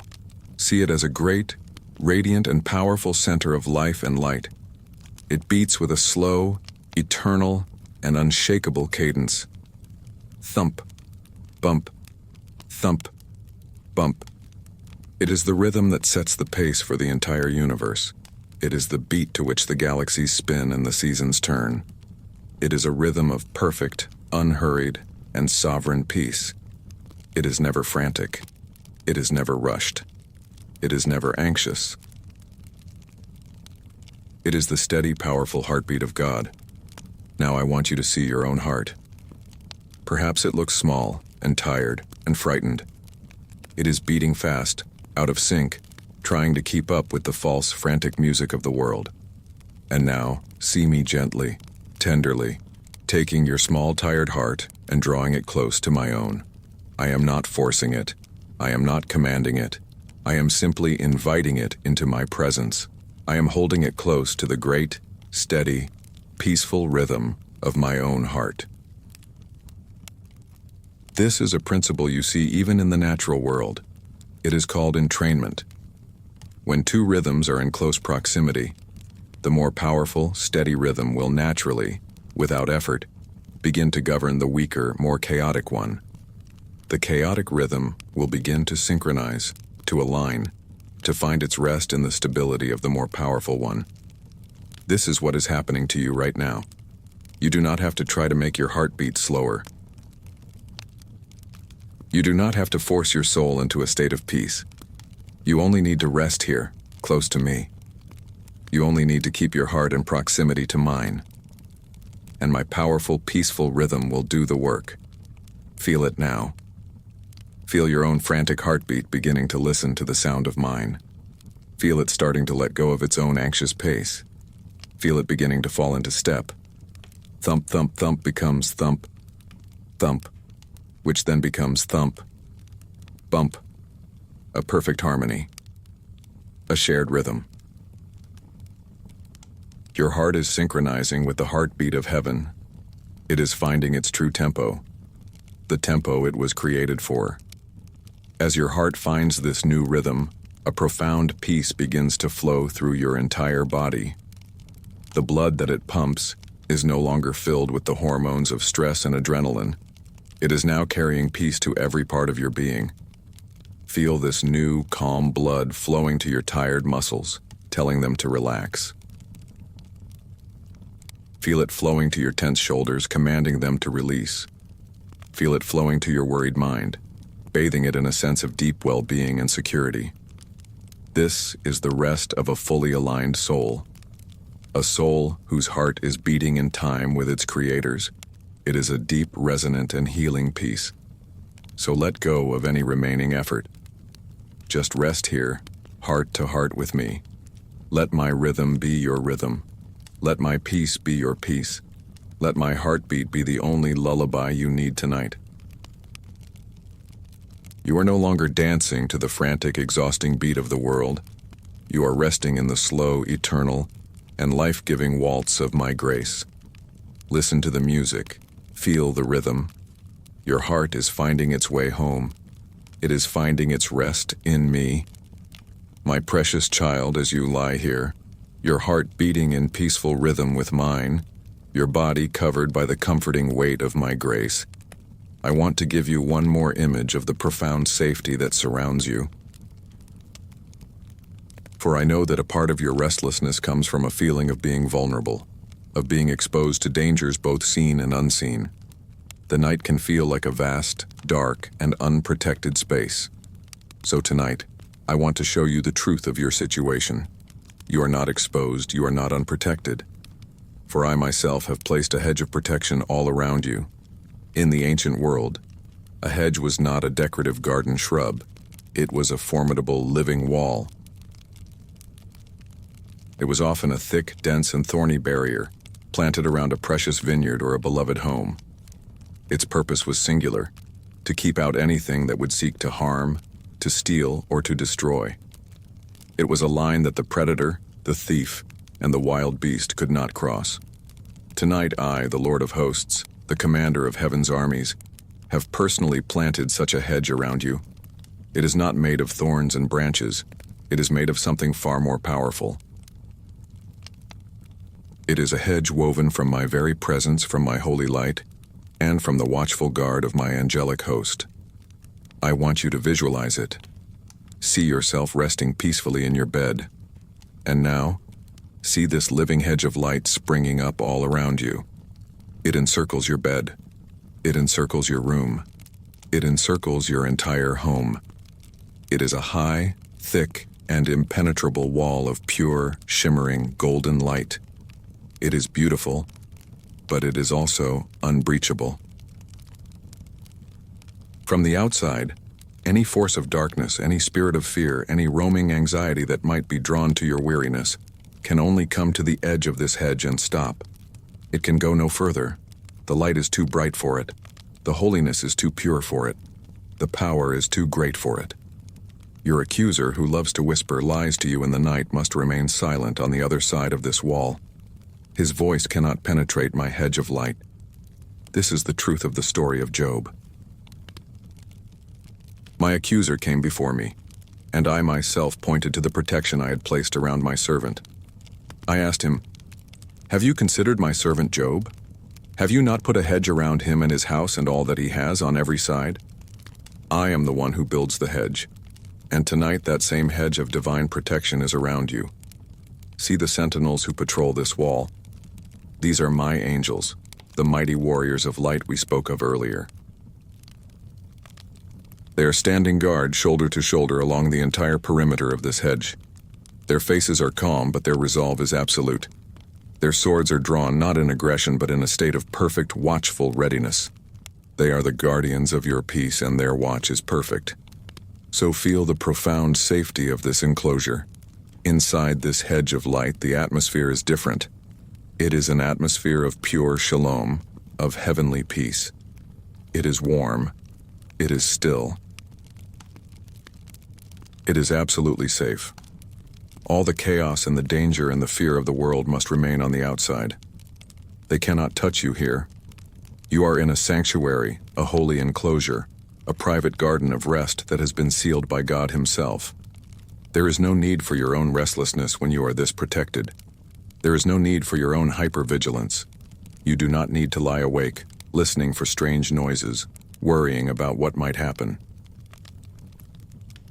The watch has been set by the captain of the heavenly host. The perimeter is secure. You are in the safest place in the entire universe. The restlessness of vulnerability can now finally cease. The part of your soul that has always felt exposed and at risk can now stand down. It can finally completely rest. So breathe deeply of the safe, clean air inside this holy hedge. Let the gentle, golden light of its walls be the only light you see as you drift off to sleep. You are not just a child in a bed in a room. You are a child of the King, resting peacefully inside a fortress of divine light, guarded by angels, and sealed by the very presence of your God. Nothing can harm you here. Nothing can disturb your peace. Rest now, my beloved. You are hedged in by love. You are completely safe. My precious child, as you lie here, your heart beating in the peaceful rhythm of grace, your body at rest under the comforting weight of my presence, your entire being sealed within my hedge of divine protection, I want to speak to you about the beautiful fruit that grows from this deep sense of safety. It is more than just a momentary feeling of calm. It is a deep, abiding, and life-altering state of being that the scriptures call a quiet confidence. For so long, your life has been marked by a loud and frantic anxiety. The restlessness we have spoken of is not quiet. It is noisy. It is the clamor of a mind that cannot stop, the agitation of a body that cannot be still, the desperate shouting of a soul that feels it must make its own way in the world. But as you have rested in me tonight, as you have let go of the reins and allowed me to be your anchor, a new quality has begun to emerge within you. It is a quietness. But it is not the quietness of emptiness or defeat. It is the quietness of strength. It is the quietness of trust. It is a quiet confidence. The prophet Isaiah, speaking my own heart to my people, said, in quietness and in trust shall be your strength. He did not say your strength would be in frantic effort, in meticulous planning, or in loud declarations of faith. He said it would be found in two of the most gentle and unassuming things in the universe: quietness and trust. What is this quiet confidence? It is the deep, inner assurance that everything is going to be all right, not because you have everything under control, but because you are held by the one who does. It is the end of the need to prove yourself. It is the end of the need to defend yourself. It is the end of the need to explain yourself. It is the calm that comes from knowing who you are and whose you are. Think of a great, majestic lion. A lion does not need to roar constantly to prove that it is king of the jungle. It can rest peacefully in the sun, its very presence radiating an aura of power and authority. Its confidence is not in its noise, but in its nature. It is a quiet confidence. This is the kind of confidence I am cultivating in your soul. Because you are a child of the King of Kings, you do not need to live in a state of frantic, anxious striving. You can rest in your identity. You can be still and know that your position in my kingdom is secure. This quiet confidence is the antidote to the restless need for the approval of others. When you are confident in my unconditional love for you, the opinions of others lose their power. You are no longer tossed back and forth by their praise or their criticism. You are anchored in the unchanging truth of my delight in you. You have an audience of one, and that audience is already giving you a standing ovation of grace. This brings a profound quiet to the soul. This quiet confidence is the antidote to the restless fear of the future. When you are confident that I, your all-wise and all-powerful Father, am guiding your path, you no longer need to exhaust yourself by trying to predict or control every outcome. You can walk into the fog of the unknown, not with a frantic map of your own making, but with the quiet, steady hand of your guide to hold on to. You can face uncertainty with a calm heart, because your confidence is not in the predictability of the path, but in the faithfulness of your companion. And this quiet confidence is the antidote to the restless voice of your own inner critic. That voice of shame and condemnation thrives on your insecurity. It gains its power from your fear that you are not good enough. But when your confidence is rooted in my finished work on the cross, in the truth that you are already forgiven, already righteous, already beloved, the inner critic's voice becomes a powerless, pathetic whisper. You can hear it, and then dismiss it with a quiet smile, because you know a deeper, truer, more powerful truth. So I want you to feel this quiet confidence filling you now. It is not an arrogant pride. It is a humble, peaceful certainty. It is the calm that fills your heart when you know you are deeply and eternally safe. It is the stillness that settles in your soul when you know you have nothing to prove. Breathe it in. Let this quiet confidence be the very atmosphere of your being. It is the inheritance of the saints. It is the birthright of every child of God. It is my gift to you tonight, purchased for you at an infinite price. This is the state in which I want you to fall asleep. Not in a state of fragile, temporary calm that can be shattered by the first bad dream, but in a state of deep, resilient, quiet confidence. A confidence that says, I can rest because my God is awake. I can be still because He is at work. I can be at peace because He has already won the war. Rest now in this holy, quiet strength. It is the firm foundation upon which a truly peaceful life is built. It is the bedrock of a soul that has finally found its rest in me.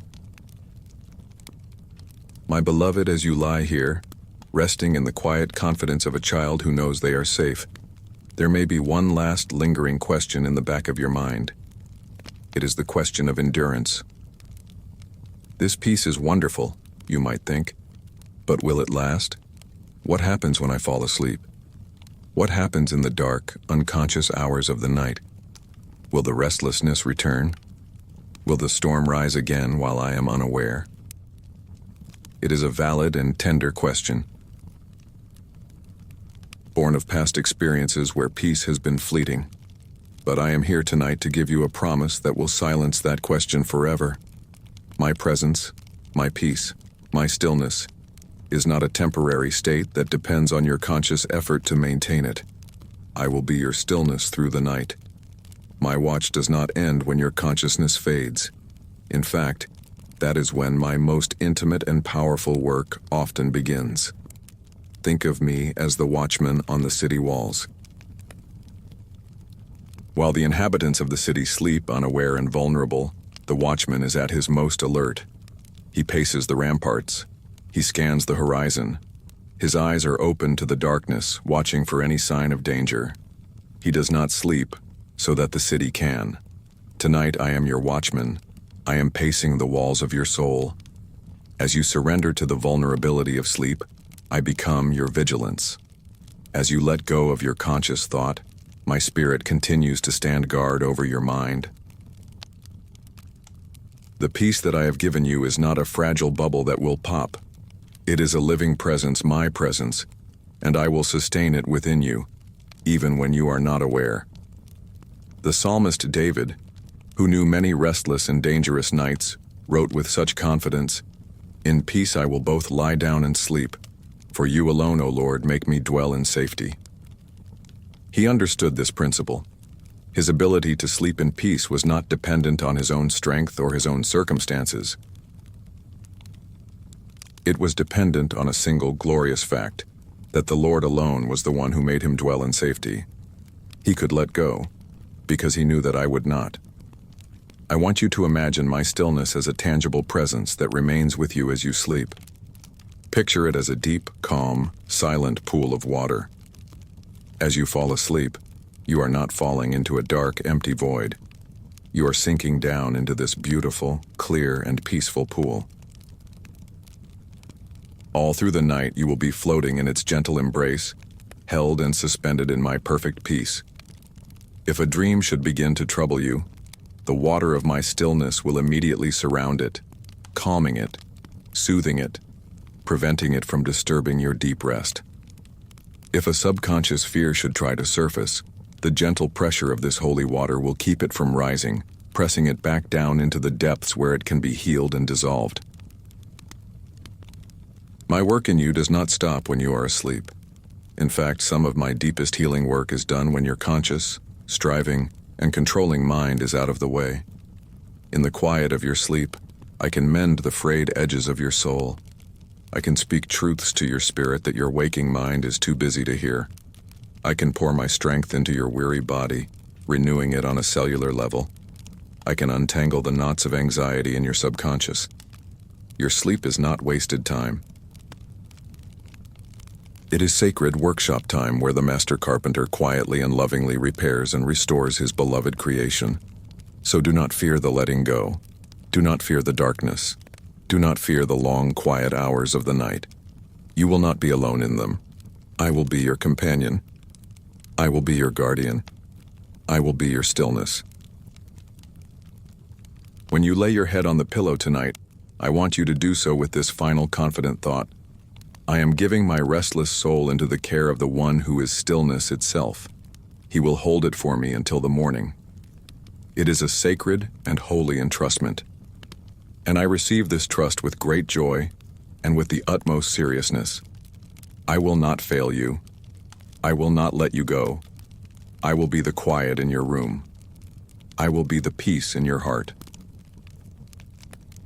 I will be the stillness in your soul, all through the long, dark night until the first gentle rays of morning light kiss your window and you awaken, not with a jolt of anxiety, but with the slow, peaceful, and glorious realization that you have been held all along. Rest now. Your watchman is on duty.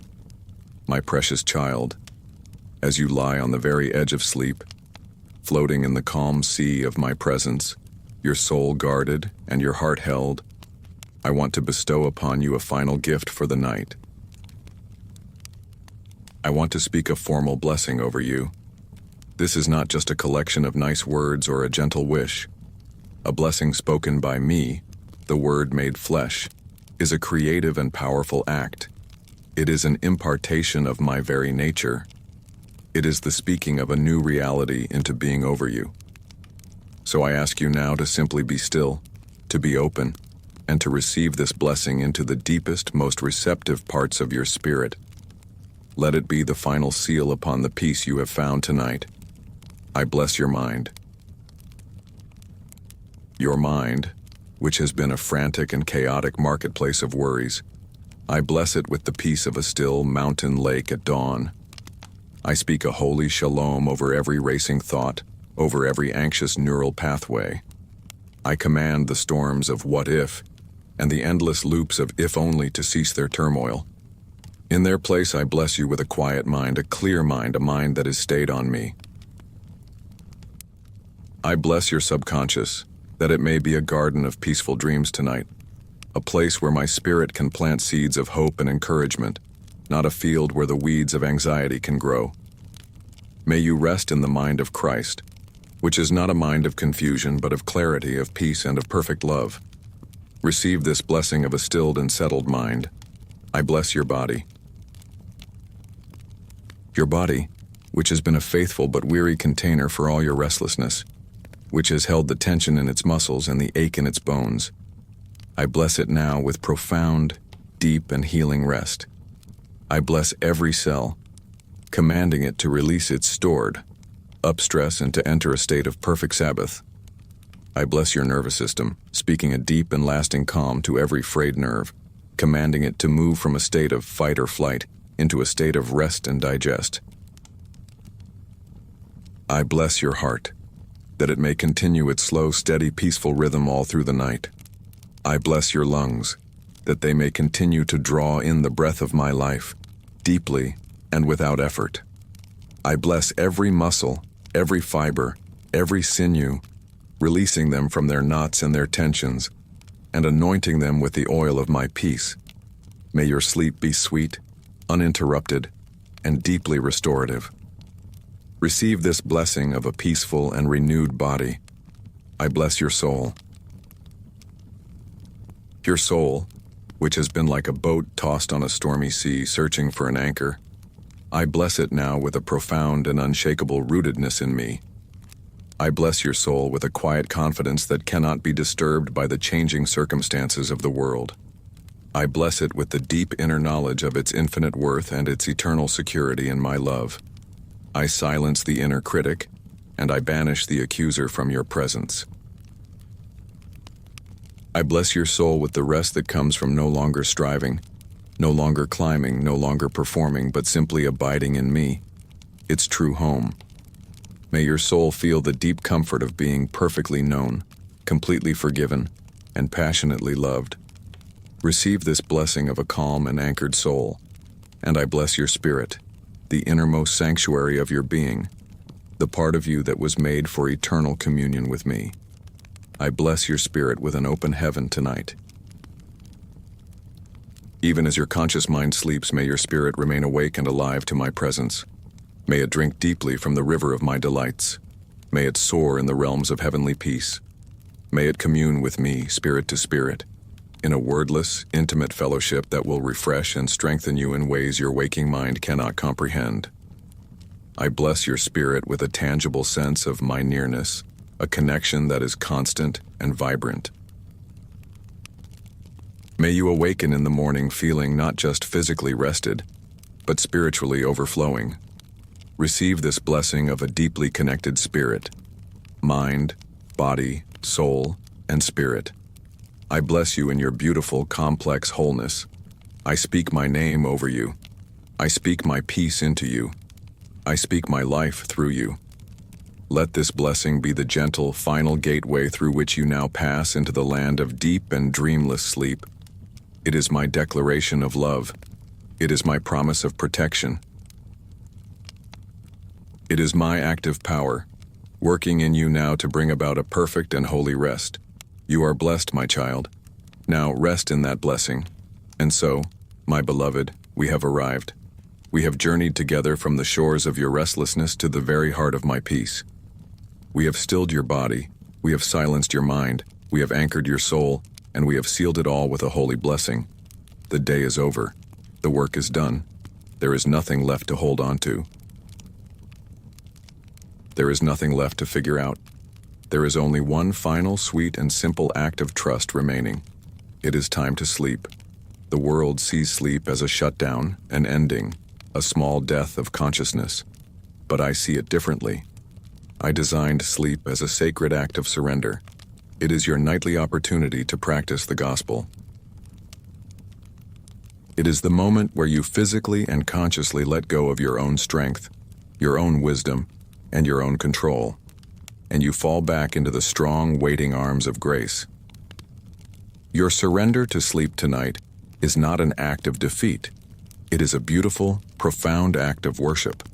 It is the ultimate expression of your trust in me. So do not be afraid of this final letting go. Do not fight the gentle, heavy, and wonderful pull of sleep as it beckons to you now.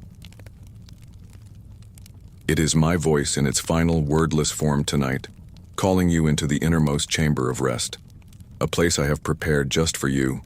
It is a room of perfect quiet. It is a room of absolute safety. It is a room filled to overflowing with the warmth and the light of my unending love. I want you to see yourself as a very small and very tired child at the end of a long, long day of play. You have run and you have jumped. You have laughed and you have cried, and now your eyelids feel as though they have little weights attached to them. You can barely hold them open. And I, your loving Father, come to you. I do not ask you to walk to bed. I simply scoop you up into my strong and gentle arms. I carry you. I lay you down in the softest of beds. I pull the warm, heavy blanket of my grace up to your chin. I gently smooth the hair back from your forehead. I place a soft, loving kiss on your brow. And I whisper into your ear with a voice as soft as the evening breeze. Sleep now, my beloved. I am here.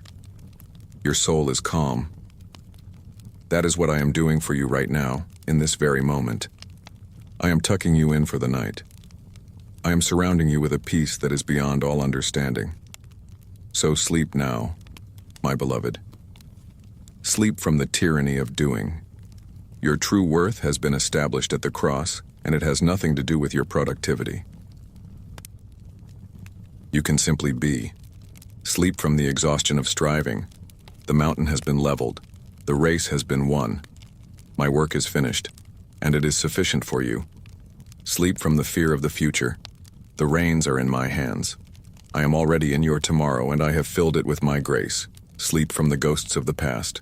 Your every failure has been washed clean. Your every sin has been forgiven and forgotten. You are a new creation. Sleep from the noise of the world and the noise of your own mind. The guardian of peace is at the gate. The holy hedge is in place. Only stillness may enter here. Let the very last conscious thought in your mind be the feeling of my presence. Let the last awareness in your heart be the rhythm of my peace. Let the last sensation in your body be the comforting weight of being completely, perfectly, and securely held. The journey into sleep is the final step of your journey into me tonight. It is a journey into profound stillness, into sacred silence, into a peace that renews and restores. So let go of the last fragile thread of consciousness. Let go of the shoreline of wakefulness. Let the gentle, irresistible tide of slumber carry you out into the deep, calm ocean of rest. I will be the water that holds you. I will be the anchor that secures you. I will be the watchman who guards you. And I will be the gentle light that is waiting to greet you in the morning. Your soul is calm. Your heart is at peace, your body is at rest. All is well, everything is truly eternally all right. Sleep, sleep now, sleep.